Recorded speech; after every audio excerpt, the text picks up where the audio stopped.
सुबह मैंने छोले भटूरे की प्लेट खाई 80 रुपए, मैं पॉइंट ऑफ सटाइटी पे पहुंचूंगा 80 रुपए देने के बाद, भाई अब नहीं खाऊंगा छोले भटूरे, कुछ हो जाए अब तो खाऊंगा ही नहीं। फिर मैं देख रहा हूँ कि उसी जगह पे छोले भटूरे 10 रुपए की प्लेट मिल रही है और मैं तो जाके खाया हूँ। हाँ है ना? क्लियर है नहीं क्लियर है? 10 रुपए की मिल रही है यार, 10 रुपए में क्या आता है फिर, तो मैं और टेस्टी लगेंगे मेरे को, पहली बार से ज्यादा टेस्टी लगेंगे। हाय एवरीवन, दिस इज विपुल अग्रवाल, आपका एजुकेटर। स्वागत करता हूं आपका साइंस एंड फन पर। तो बच्चों, आज के इस लेक्चर में हम लोग करने वाले हैं इकोनॉमिक्स का बहुत ज्यादा इंपॉर्टेंट चैप्टर, जो कि हमारा कंज्यूमर इक्विलिब्रियम। ये चैप्टर आपके मिड टर्म में पक्के से आने वाला होगा और ये वन शॉट के अंदर मैं इस चैप्टर को एकदम डिटेल में एक्सप्लेन करूंगा। आपको कुछ और देखने की पढ़ने की जरूरत ही नहीं है, बस आप इस वीडियो को कर लेना और आपका सारा काम हो जाएगा मिड टर्म के लिए। आप इस चैप्टर के नोट्स हमारे साइंस एंड फन के ऐप से भी इजीली डाउनलोड कर सकते हैं। तो आइए चलिए फिर देखते हैं। सबसे पहले देखते हैं कि चैप्टर में हम लोग पढ़ेंगे क्या क्या, चैप्टर के अंदर हम लोग क्या क्या पढ़ने वाले हैं, क्या क्या कवर करने वाले हैं। देखो, हम चैप्टर के अंदर ना एक मेन कॉन्सेप्ट पढ़ेंगे जो कि है सेटिस्फैक्शन। सेटिस्फैक्शन, अगर मैं इसको एक टेक्निकल नाम दूं तो इसका टेक्निकल नाम है यूटिलिटी। सेटिस्फेक्शन को समझ लो, इट इज अ यूटिलिटी, कि एक कमोडिटी के अंदर कितनी ताकत है कि वो हम लोग को सेटिस्फाई कर पाएगा, इसको हम लोग बोलते हैं यूटिलिटी। तो हम बेसिकली इस चैप्टर के अंदर यूटिलिटी को पढ़ने वाले हैं, जो कि हम दो अप्रोच के साथ पढ़ेंगे। पहला approach cardinal utility approach and second approach हमारा ऑर्डिनल यूटिलिटी अप्रोच। तो इन दो अप्रोच को हम लोग इस चैप्टर के अंदर पढ़ने वाले हैं। बहुत ही मजेदार चैप्टर है, जिन बच्चों ने पढ़ रखा है उनको पता है क्या होने वाला है, जिन्होंने नहीं पढ़ा प्लीज ये वीडियो देख लेना और आपके सारे डाउट्स क्लियर हो जाएंगे। मिड टर्म आपका गारंटीड अच्छा जाएगा। उसके बाद हम लोग ये कार्डिनल यूटिलिटी अप्रोच और ऑर्डिनल यूटिलिटी अप्रोच इस चैप्टर के अंदर पढ़ने वाले हैं। फिर उसके कार्डिनल यूटिलिटी अप्रोच के अंदर कुछ सब टॉपिक्स हैं और ऑर्डिनल यूटिलिटी अप्रोच के अंदर कुछ सब टॉपिक्स हैं। तो आ जाइए स्टार्ट करते हैं। सबसे पहले हम समझते हैं भाई कंज्यूमर क्या है, क्योंकि हम कंज्यूमर के इक्विलिब्रियम को ही तो समझेंगे। अब इक्विलिब्रियम का मीनिंग समझेंगे, लेकिन उससे पहले समझते हैं कंज्यूमर कौन होता है। Consumer is the one who buys goods and services for the satisfaction of wants। तुम लोगों को पता है the person who buys is a consumer basically. और वो किसी कमोडिटी को बाय करता क्यों है, वो किसी सर्विसेज को बाय करता क्यों है। भाई आप लोग किसी शॉप पर जाते हो तो किसी शॉप पर जाके कोई सामान खरीदते हो, तो खरीदते क्यों हो? Because you are in need of that commodity. आई बात समझ में? तुम गए शॉप पे गए और जाकर एक चॉकलेट खरीद के लेकर आए। क्यों खरीद के लेकर आते हो? क्योंकि तुम्हारा मन होता है चॉकलेट खाने का, और उस चॉकलेट को कंज्यूम करने के बाद तुम अपनी वांट्स को सेटिस्फाई करते हो। दुकान पे जाते हो, घर का सामान लेकर आते हो, क्यों? ताकि तुम अपनी वांट्स को सेटिस्फाई कर सको। किसी बार्बर की शॉप पे गए, अपनी हेयर कट करवा के लेकर आए, क्यों? ताकि तुम अपनी वांट्स को सेटिस्फाई कर रहे हो। तुम्हारी वांट्स क्या है? अच्छा दिखना। तो अपनी वांट्स को सेटिस्फाई कर रहे हो। तो एक कंज्यूमर वही इंसान होता है जो कि गुड्स एंड सर्विसेज को खरीदता है for the satisfaction of its wants. He takes decision with regard to the kinds of good to be purchased in order to satisfy his wants। अब बेसिकली हमने माइक्रो इकोनॉमिक्स में ये पढ़ा था कि भाई हर किसी के लिए रिसोर्सेज क्या होते हैं? लिमिटेड होते हैं। तो सीधी बात है, हर किसी के पास फाइनेंसेस भी लिमिटेड होंगे, मनी भी लिमिटेड होगा। अब यार उस केस में मेरे को एक चीज बताओ कि अगर मेरे पास 100 रुपए पड़े हैं और मैं तो चाहता हूं कि दुनिया की ये चीज ये चीज ये चीज ये चीज सारी चीजें मेरे को मिल जाएं और मेरी जेब के अंदर आ जाए, लेकिन मेरे पास इतना पैसा ही नहीं है, तो इन दैट केस मुझे क्या करना पड़ेगा? डिसीजंस लेने पड़ेंगे। डिसीजंस, इंपॉर्टेंट डिसीजंस, कि अभी जो मेरे पास बजट है उस बजट के अंदर मैं सबसे पहले वो सारी कमोडिटीज खरीदूंगा, सर्विसेज खरीदूंगा, गुड्स खरीदूंगा जिनसे मेरे वांट्स अच्छे से सेटिस्फाई हो पाए।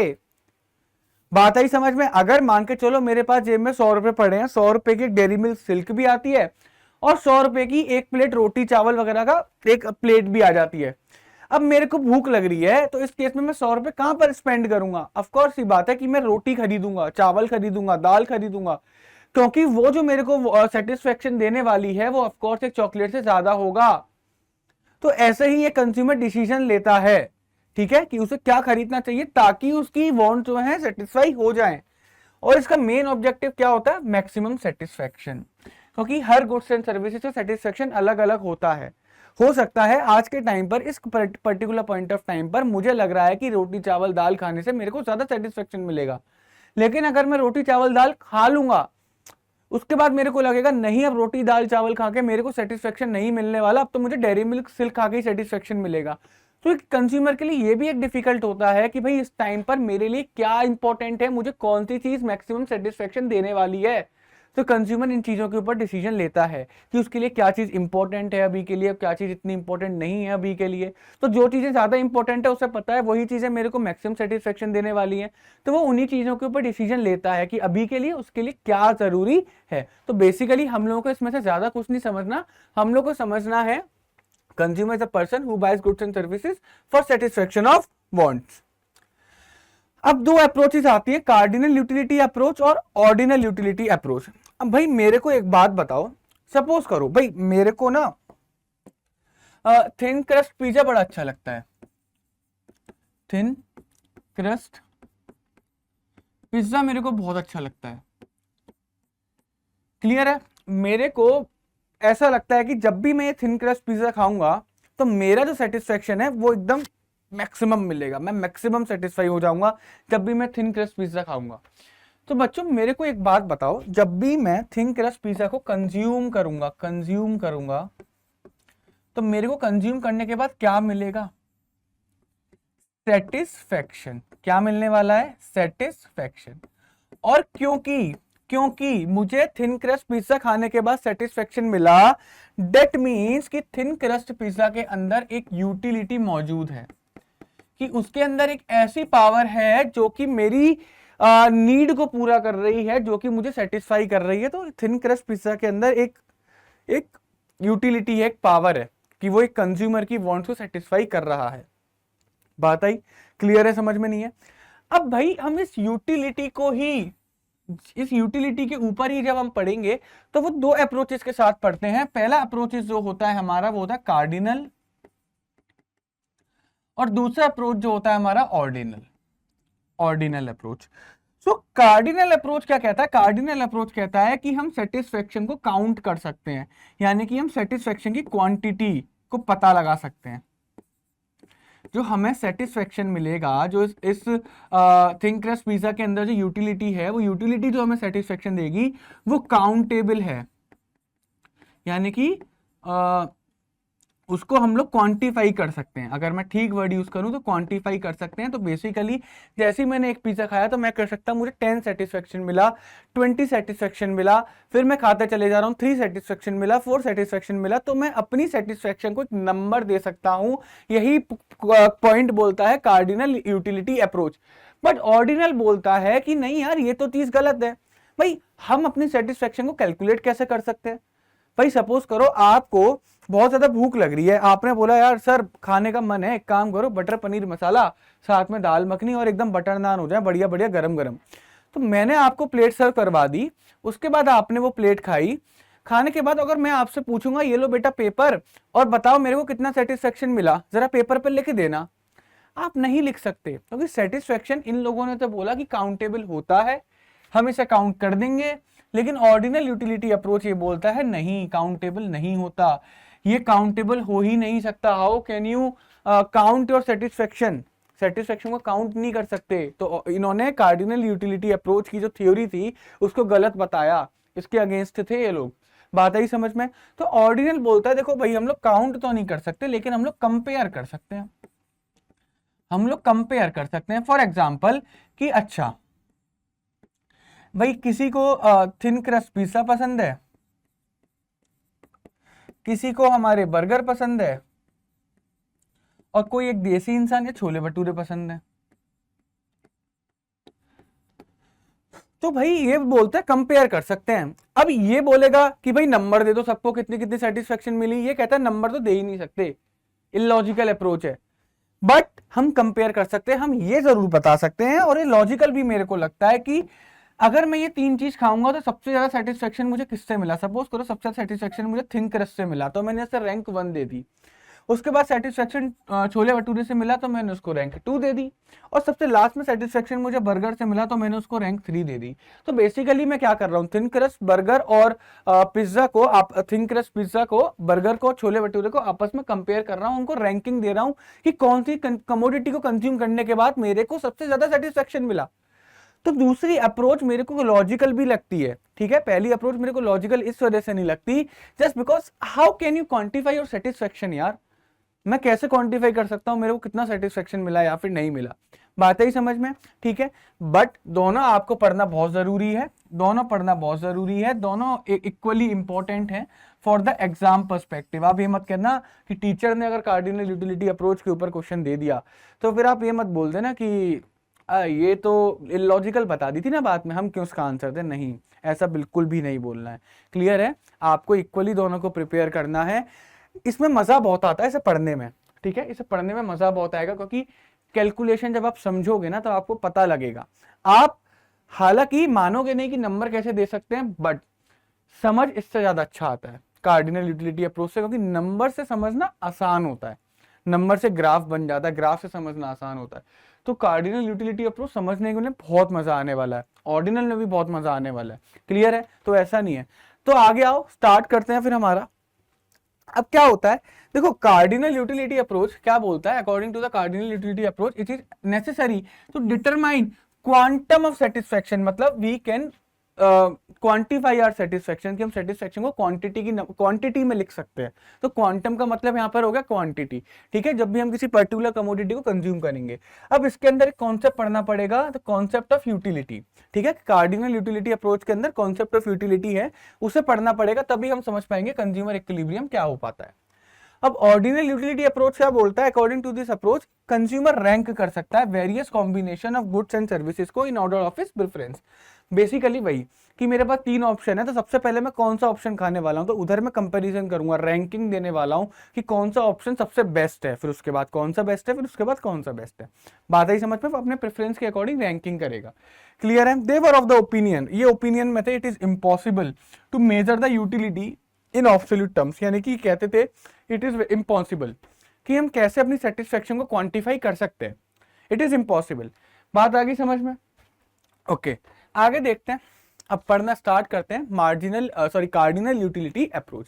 तो यूटिलिटी का मतलब क्या होता है, utility want satisfying power of a commodity, कि एक कमोडिटी कितना सेटिस्फेक्शन प्रोवाइड करवा रही है, तो जितना ज्यादा सेटिस्फेक्शन प्रोवाइड करवाएगी उतनी ज्यादा उसकी यूटिलिटी होगी, जितना कम सेटिस्फेक्शन प्रोवाइड करवाएगी उतनी कम उसकी यूटिलिटी होगी। तो want satisfying power of a commodity is utility.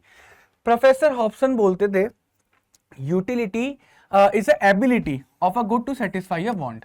Basically दोनों बात एक ही है। Units which are measure to satisfaction are known as utils. तो basically the unit of utility is utils.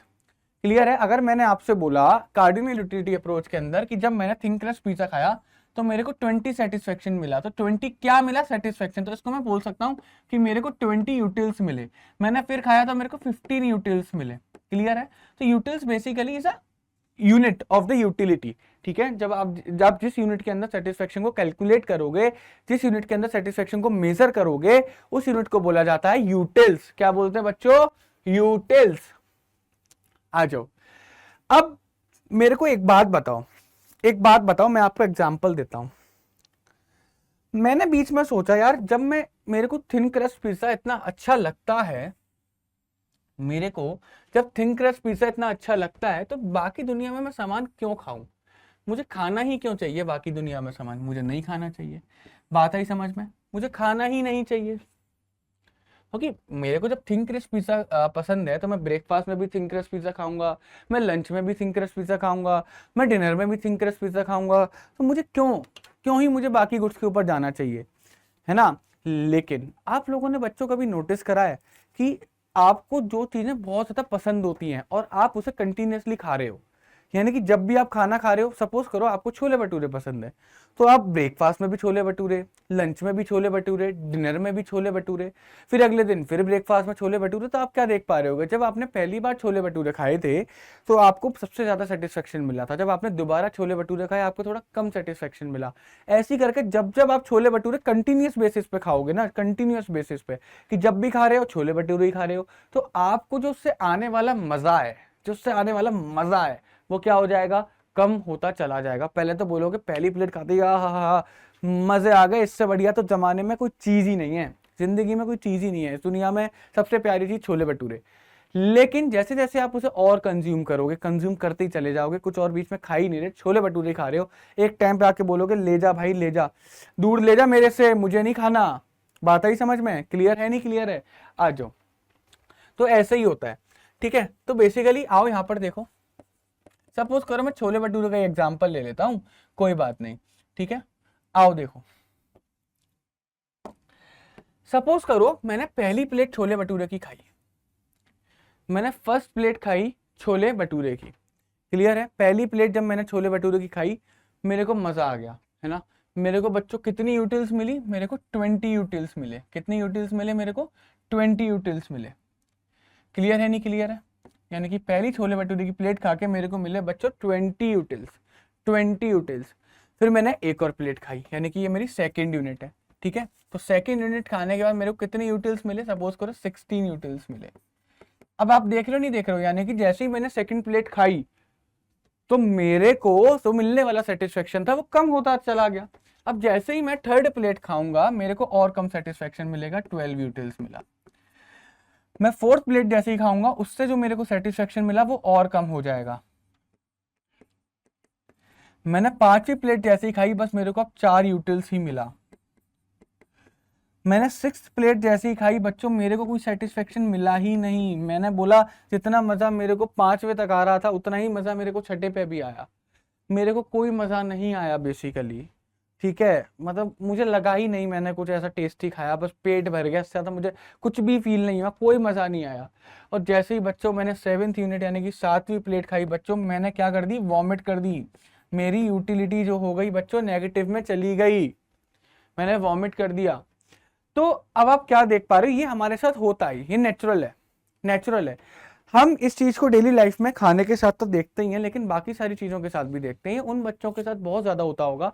और प्लीज मेरे को कमेंट बॉक्स में इस चीज का कंफर्मेशन भी चाहिए आप लोगों से, कि जैसे आप कभी कभार स्कूल जाते हो, उन बच्चों के साथ ज्यादा होता है जो स्कूल जाते हैं बसेस में, या स्कूल जाते हैं वैन्स में, ठीक है, या फिर अपने पर्सनल व्हीकल से भी जाते हैं कि साइकिल वगैरह से चले जाते हैं। तो बच्चे जो जाते हैं ना वो देखते हैं यार हम सुबह सुबह उठे, जाकर बस में बैठे, सेम रूट से स्कूल जा रहे हैं। तो बेसिकली मैं कह सकता हूँ, नहीं कह सकता कि आप एक ही सेम जैसे एनवायरनमेंट को डेली डेली कंज्यूम करते हैं, आप पके जाते हैं उसी रोड से जाते हुए। ये बच्चे वो अच्छे समझ सकते हैं जो साइकिल से जाते हैं, स्पेशली कि वो एक ही रूट से स्कूल जाते हैं और जाते जाते पक जाते होंगे, है ना। फिर वो क्या करते होंगे कभी कभार, यार इस रूट से जाते जाते पक गया, एक काम करता हूँ आज किसी और रूट से जाता हूँ, थोड़ा नया नया फील होगा। तो बेसिकली ये जो यूटिलिटी कॉन्सेप्ट है ना, ये उनके डेली लाइफ के अंदर भी हर जगह पर लगता है। बात आई समझ में? क्लियर है? तो अभी आप लोगों ने क्या देखा, अभी तो मैं खाली छोले भटूरे की बात कर रहा था, बात आई समझ में, खाली मैं छोले भटूरे की बात कर रहा था। तो बच्चों ये जो यूटिलिटी मेरे पास निकल कर आई ना, इसे मैं बोलूंगा मार्जिनल यूटिलिटी। क्या बोलूंगा मैं इसे? Marginal utility. अब मार्जिनल यूटिलिटी क्या होती है भाई? Utility derived from the consumption of an additional unit, कि मेरे को जैसे ही मैंने एक और यूनिट कंज्यूम करी मेरे को उससे मिलने वाला और कितना सेटिस्फेक्शन मिला। बात आई समझ में? तो जैसे ही मैंने एक प्लेट छोले भटूरे की और कंज्यूम करी तो उससे मेरे को 16 यूटिल्स मिले। जैसे ही मैंने एक और कंज्यूम करी मेरे को 20 यूटिल्स और मिले। मैंने एक और प्लेट कंज्यूम करी मेरे को 8 यूटिल्स और मिले। तो एडिशनल कमोडिटी को कंज्यूम करने के बाद मुझे कितना एडिशनल यूटिलिटी मिला उसको मैं मार्जिनल यूटिलिटी बोलूंगा। और जब मैं सारी मार्जिनल यूटिलिटी को प्लस कर दूंगा, सारी मार्जिनल यूटिलिटी को प्लस कर दूंगा, सारे सेटिस्फेक्शन को प्लस कर दूंगा, तो मेरे पास निकल कर आ जाएगा बच्चों क्या? Total utility. Total utility, TU, total utility. आओ करके देखते हैं। तो बच्चों मेरे को एक बात बताओ, जो पहले कमोडिटी की यूटिलिटी है वो तो 20 ही रहने वाली है ना। तो मतलब बेसिकली जब एक यूनिट कंज्यूम करूंगा तो उसकी टोटल यूटिलिटी और मार्जिनल यूटिलिटी सेम होंगी। जब मैं सेकंड यूनिट को कंज्यूम करूंगा तो भाई यानी कि 2 यूनिट खाने के बाद मेरे को टोटल कितना सेटिस्फेक्शन मिला? तो पहली यूनिट से मेरे को मिला 20 और सेकंड यूनिट से मेरे को मिला 16, तो ये हो गया 36। और जैसे मैंने थर्ड यूनिट और कंज्यूम करी तो पहली से मिला 20, दूसरी से मिला 16, तीसरी से मिला मेरे को 12, तो ये हो गया 48। और जैसे ही मैंने फोर्थ यूनिट और कंज्यूम करी तो पहली से मिला 20, दूसरे से मिला 16, तीसरे से मिला 12 और चौथे से मिला मेरे को 8, यानी कि ये हो गया 56। जैसे ही मैंने फिफ्थ यूनिट और कंज्यूम करी तब भी मैं सारे को क्या कर दूंगा? प्लस कर दूंगा। यानी कि पांचों यूनिट को कंज्यूम करने के बाद मेरे को कितना मिला? 60 मिला टोटल, ठीक है। अब यहाँ पर अगर मैं देखूंगा तो 16 + 12 + 8 + 4 + 0, तो ये भी कितना हुआ? 60 ही हुआ। और जब मैं लास्ट वाले को करूंगा तो 20 + 16 + 12 + 8 + 4 + 0 - 4 = 56। तो ये हमारे पास टोटल यूटिलिटी निकल आया। तो मार्जिनल यूटिलिटी क्या होती है कि एक और यूनिट को कंज्यूम करने के बाद जब मेरे को कितना और सेटिस्फेक्शन मिला उसको मैं बोलूंगा मार्जिनल यूटिलिटी। और जब मैं सारी मार्जिनल यूटिलिटी को प्लस कर दूंगा तो वो हो गया मेरा बच्चों, क्या हो गया, टोटल यूटिलिटी। आओ देखते हैं। तो अगर मैं इस जगह पर देखूं तो total utility refers to the total satisfaction obtained from the consumption of all possible units. तो अगर मैं इस वाले में देखूंगा तो अगर मैं फिफ्थ वाले की बात करूं तो 5 यूनिट को खाने के बाद मेरे को टोटल कितना सेटिस्फेक्शन मिला, टोटल सेटिस्फेक्शन मिला मेरे को 60। 6 यूनिट खाने के बाद टोटल सेटिस्फेक्शन कितना मिला, 60। 3 यूनिट को खाने के बाद टोटल सेटिस्फेक्शन कितना मिला, 48। तो ये हो गया हमारा टोटल सेटिस्फेक्शन। तो टोटल सेटिस्फेक्शन को मैं क्या बोल सकता हूँ, मैं टीयू को क्या बोल सकता हूँ, टीयू को मैं बोल सकता हूँ भाई यूटिलिटी पहली यूनिट को खाने के बाद, यूटिलिटी दूसरी यूनिट को खाने के बाद, यूटिलिटी तीसरी यूनिट को खाने के बाद। ऐसे अगर हमारे पास n यूनिट होंगे तो यूटिलिटी n यूनिट को खाने के बाद हमारे पास n यूनिट को कंज्यूम करने के बाद हमारे पास कितनी यूटिलिटीज आएंगी, उन सबको प्लस कर दूंगा तो टोटल यूटिलिटी निकल आएंगी। और मैं टोटल यूटिलिटी को और क्या बोल सकता हूँ कि total utility is equal to summation of marginal utility. ये भी मैं बोल सकता हूँ कि जब मैं सारी मार्जिनल यूटिलिटी को प्लस कर दूंगा तो मेरे पास टोटल यूटिलिटी निकल कर आ जाएगा। और मार्जिनल यूटिलिटी क्या होती है, marginal utility is additional utility derived from the consumption of one more unit of the given commodity. यही जो मैंने आपको बताया था कि जब आप एक और यूनिट को कंज्यूम करोगे तो उससे मिलने वाली एडिशनल यूनिट को हम लोग बोलेंगे क्या, मार्जिनल यूटिलिटी। तो मार्जिनल यूटिलिटी को मैं ऐसे भी लिख सकता हूँ कि T U of n unit minus T U of n minus 1 unit. ठीक है, कि अगर मुझे मार्जिनल यूटिलिटी निकालनी है nth यूनिट की तो मैं उसी nth यूनिट का टोटल यूटिलिटी लूंगा, उसमें से माइनस कर दूंगा nth माइनस 1 का टोटल यूटिलिटी। ऐसे एक एग्जांपल इसी वाले में दिखा देता हूं मैं। भाई इसको भूल जाओ, इस वाली लाइन को भी भूल जाओ। मैं कहता हूं मुझे फोर्थ यूनिट की मार्जिनल यूटिलिटी चाहिए, यानी कि मेरे को क्या चाहिए, मार्जिनल यूटिलिटी चाहिए फोर्थ यूनिट की। तो टोटल यूटिलिटी फोर्थ यूनिट की मैं से माइनस कर दूंगा टोटल यूटिलिटी 4 माइनस 1 यानी कि थर्ड यूनिट को। तो बच्चों टोटल यूटिलिटी फोर्थ यूनिट की कितनी है, 56 है। इसमें से माइनस कर दूंगा मैं 48 को, तो कितनी निकल कर आई बच्चों, 8 निकल कर आया। यानी कि मार्जिनल यूटिलिटी फोर्थ यूनिट की मेरे पास 8 निकल कर आई और मार्जिनल यूटिलिटी फोर्थ यूनिट की मेरे पास कितनी है, 8 है। सो आप लोगों ने देख लिया होगा कि हम टोटल यूटिलिटी की हेल्प से भी मार्जिनल यूटिलिटी निकाल सकते हैं और मार्जिनल यूटिलिटी की हेल्प से टोटल यूटिलिटी भी निकाल सकते हैं। क्लियर है, यहां तक आपको क्लियर हो गया होगा टोटल यूटिलिटी और मार्जिनल यूटिलिटी का कॉन्सेप्ट। अब एक बार हम इनका डायग्राम बनाकर देख लेते हैं, एक बार इनका डायग्राम बनाकर हम लोग देख लेते हैं तो हमको ना और चीजें क्लियर हो जाएंगी। एक सेकेंड।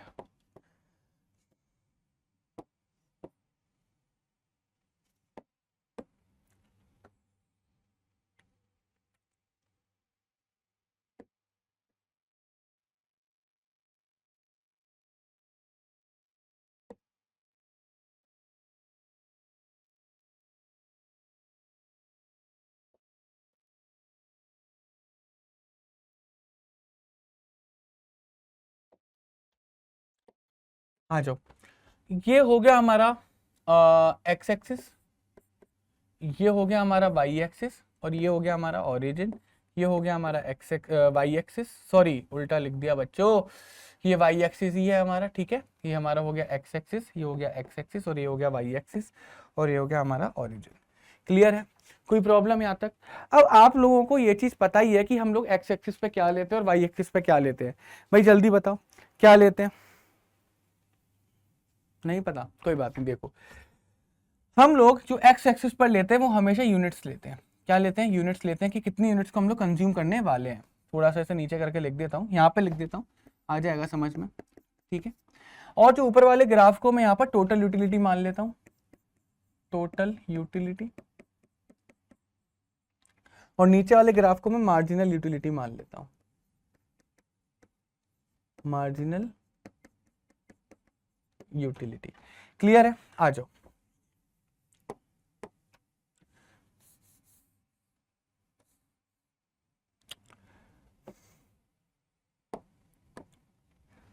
तो ये 7 यूनिट्स ही हमारे पास, यूनिट नंबर 1 2 3 4 5 6 7,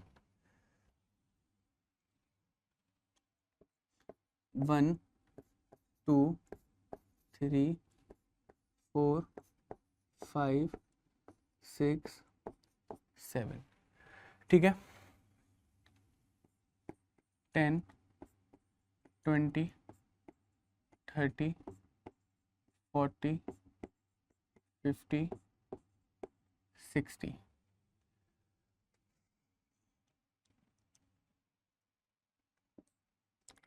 4 8 12 16 20।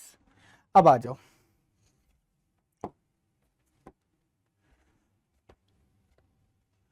मेरे को एक चीज देख के बताओ यहाँ पर कि टोटल यूटिलिटी मेरी पहली यूनिट पे 20 थी, पहली यूनिट पे टोटल यूटिलिटी 20 थी, पहली यूनिट पे टोटल यूटिलिटी मेरी कितनी थी 20 थी। सेकेंड यूनिट में मेरी टोटल यूटिलिटी कितनी थी 36 थी, 36 थी यानी कहीं इधर आएगी। थर्ड यूनिट में मेरी टोटल यूटिलिटी कितनी थी, थर्ड यूनिट में टोटल यूटिलिटी 48 थी यानी कि कहीं 50 से हल्की सी नीचे आएगी। फोर्थ यूनिट में मेरी टोटल यूटिलिटी, फोर्थ यूनिट में मेरी टोटल यूटिलिटी की कितनी थी 56 थी, 56 यानी कि कहीं इधर जाएगा। फिफ्थ पे मेरी 60 थी, सिक्स्थ पे मेरी 60 थी, और सेवेंथ पे मेरी फिर से 56 थी। अब इनको ऐड कर देंगे, ये देखो ये बन गया मेरा क्या टोटल यूटिलिटी का ग्राफ। अगर मैं यहाँ पर इसी तरीके से मार्जिनल यूटिलिटी का ग्राफ बनाऊं तो पहली यूनिट पे मेरे को 20 मिला था, फिर 16 मिला था, फिर उसके बाद 12 मिला था, फिर 8 मिला था, फिर 4 मिला था, फिर 0 मिला था, फिर नेगेटिव चला गया था। आ जाओ उसको प्लस कर, बस इसको लाइन ड्रॉ कर देता हूँ, ये देखिए क्लियर है नहीं क्लियर है। तो बेसिकली अब यहाँ पर आप क्या देख पा रहे हो, इधर आप क्या देख पा रहे हो, इधर आप क्या देख पा रहे हो भाई। अगर मैं यहां से एक इमेजिनरी लाइन ड्रॉ करूं,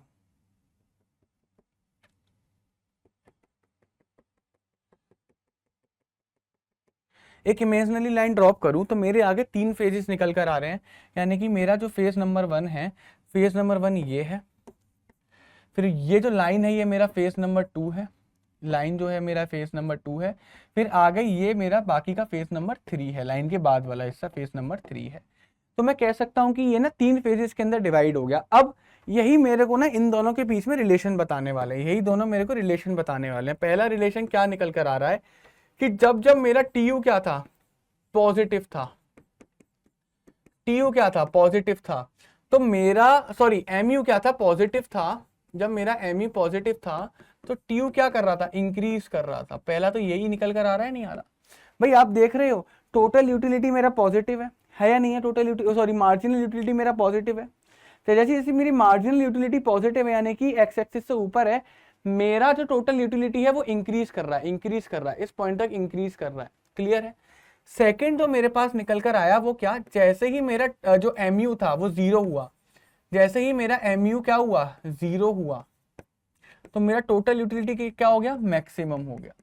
तो total utility is maximum at when MU is 0। देखो एमयू 0 था तो टोटल यूटिलिटी क्या हो गया मैक्सिमम हो गया। It is a maximum point of total utility, it is a maximum point of total utility. Clear है। और इसको हम लोग बोलते हैं बच्चों पॉइंट ऑफ सटाइटी भी बोलते हैं। इसको क्या बोलते हैं हम लोग पॉइंट ऑफ सटाइटी, यानी कि यहाँ पर आके पक गए। अब इसके बाद हमें मुझे पता है अब जितना मजा आना था अब यहाँ तक आ चुका, अब पकाऊ फील हो रहा है, ठीक है, हम सेचुरेशन पॉइंट पे पहुंच चुके हैं। इसके बाद हमें कोई और गुंजाइश नहीं है कि हम और ज़्यादा सेटिस्फेक्शन इससे ले सकें। और थर्ड क्या होता है कि जब हमारा एमयू नेगेटिव हो जाएगा, अगर हमारा एमयू नेगेटिव हो जाएगा तो हमारा टीयू क्या हो जाएगा फॉल, टीयू फॉल कर जाएगा। बात आ गई समझ में। बस 3 रिलेशन निकल कर आते हैं, 3 रिलेशन एमयू के। आप एमयू से समझेंगे तो बहुत आसान होगा क्योंकि एमयू 3 पार्ट्स के अंदर डिवाइडेड है, एमयू पॉजिटिव है, एमयू 0 है, एमयू नेगेटिव है। जब एमयू पॉजिटिव है तो हमारा टोटल यूटिलिटी इंक्रीज कर रहा है, जब एमयू हमारा 0 है तो टोटल यूटिलिटी हमारा मैक्सिमम है। और इसी पॉइंट को हम लोग पॉइंट ऑफ सटाइटी भी बोलते हैं।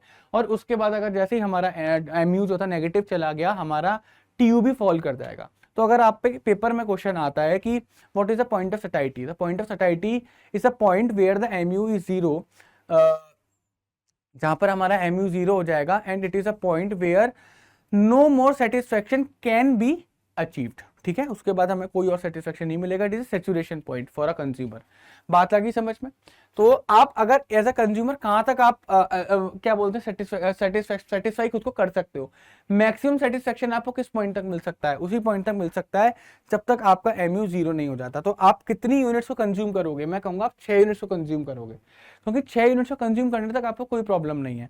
आपने 7th यूनिट जैसी कंज्यूम करी, आपकी प्रॉब्लम स्टार्ट हो गई। बात आ गई समझ में? कोई प्रॉब्लम? ओके।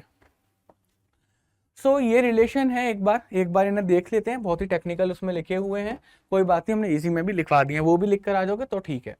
तो TU increase with an increase in the consumption of a commodity. तो TU कैसे कैसे इंक्रीज करा? जैसे जैसे हम लोग कमोडिटी को कंज्यूम करते चले जा रहे हैं, और वो भी कब तक इंक्रीज करेगा? जब तक हमारा MU पॉजिटिव रहेगा। तो इन दिस फेज TU क्या करता है? इंक्रीज करता है, but at a diminishing rate as MU from each successive units tends to diminish. अच्छा, यहाँ पर ये क्या बोल रहा है कि देखो TU यहाँ पर इंक्रीज तो कर रहा है। ये फेज जो है हमारा, ये वाला जो फेज है हमारा, इस फेज में जो है हमारा TU क्या कर रहा है? इंक्रीज कर रहा है। हाँ जी, इंक्रीज कर रहा है, बिल्कुल कोई शक नहीं है, बट एट डिक्रीजिंग रेट। एक डिक्रीजिंग रेट पे इंक्रीज कर रहा है हमारा TU। क्यों डिक्रीजिंग रेट पे कर रहा है? क्यों कर रहा है? क्योंकि हमारा MU जो है गिर रहा है, बिकॉज MU इज फॉलिंग। जब MU फॉलिंग, इसी वजह से TU हमारा डिक्रीजिंग रेट पे इंक्रीज कर रहा है। क्लियर है? ये बात पहले पॉइंट ने हम लोगों को बताई। सेकंड पढ़ के देखते हैं एक बार। सेकंड हमसे क्या बोल रहा है? सेकंड बोल रहा है when TU reaches its maximum, जैसे TU हमारा मैक्सिमम पहुंचा, MU क्या हो गया? 0 हो गया। या फिर मैं कहूंगा जब MU 0 होता है तो TU मैक्सिमम होता है। दोनों बातें सेम है। This is known as a point of satisfaction. ये चीज मैंने बताई थी। इसके बाद जो कर्व है वो आगे और ऊपर नहीं जाएगा, अब नीचे होना स्टार्ट हो जाएगा। थर्ड है when consumption is increased beyond the point of satiety। भैया जब आप पक गए, आपको और नहीं खाया जा रहा, आपका पेट फुल है, उसके बाद भी अगर आप कुछ खाओगे तो आप वॉमिट कर दोगे। तो आप पॉइंट ऑफ सैटिस्फैक्शन के बाद कंजम्पशन पॉसिबल ही नहीं है, बट उसके बाद भी अगर आप कंजम्पशन करते हो तो आपका TU क्या हो जाएगा? फॉल करना स्टार्ट हो जाएगा, MU बिकम्स नेगेटिव। बात आ गई समझ में? कोई प्रॉब्लम? तो मेरी ख्याल से आपको यूटिलिटी में टोटल यूटिलिटी, मार्जिनल यूटिलिटी और उनके बीच में जो एक रिलेशन है, उनका स्केड्यूल है, उनका डायग्राम है, वो समझ में आ गया होगा। अगर आपसे पूछा जाए explain total utility, marginal utility, तो आपको उनकी डेफिनेशन जो एक एक लाइन की है वो तो लिखकर आनी है, साथ में फॉर्मूलाज भी उनके लिखकर आने, जो मैंने लिखवाए हुए हैं। जो मैंने टेबल बनवाई है वो टेबल बनाकर आइएगा पेपर में, और जो डायग्राम बनाया वो डायग्राम बनाकर आइएगा। और ये 3 पॉइंट लिखाइएगा, बस इतने इतने से जो मैंने आपको लिखवाए हैं ऐसे करके। ठीक है, यहाँ पर इतना बहुत है। अगर लॉन्ग क्वेश्चन में आपसे पूछा जाता है तो 6 मार्क्स वाला क्वेश्चन आपसे पूछा जाता है तो ठीक है, आपको इतना लिख कर आना है। मैं समझ सकता हूँ अभी आपको बड़ा लग रहा होगा, बट बड़ा बिल्कुल भी नहीं है, क्योंकि इसके अंदर लिखना आपको कितना है? लिखना बहुत कम है। ठीक है, बस आपको ग्राफ वगैरह ज्यादा बनाने हैं, वो भी आप प्रैक्टिस कर लोगे तो आसानी के साथ अच्छे से बना सकते हो। ओके, तो नेक्स्ट पढ़ते हैं हम लोग। अच्छा, एक आध क्वेश्चन सॉल्व करके देख लेते हैं, सो आपको कोई प्रॉब्लम नहीं होगी। तो बेसिकली मेरे को क्या दिया गया है? यूनिट्स दी गई हैं 1 2 3 4 5 6, टोटल यूटिलिटी दी गई है मेरे को। ठीक है, और मुझे इससे क्या फाइंड आउट करना है? मुझे मार्जिनल यूटिलिटी फाइंड आउट करनी है। लो, बिल्कुल कोई प्रॉब्लम ही नहीं, कोई चिंता ही नहीं है।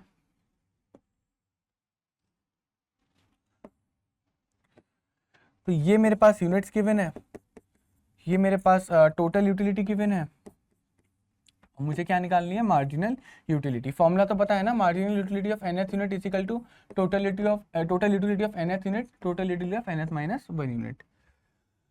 कितनी यूनिट है? 6 यूनिट है। 1 2 3 4 5 6, 4 7 9 10 10 10 10 8।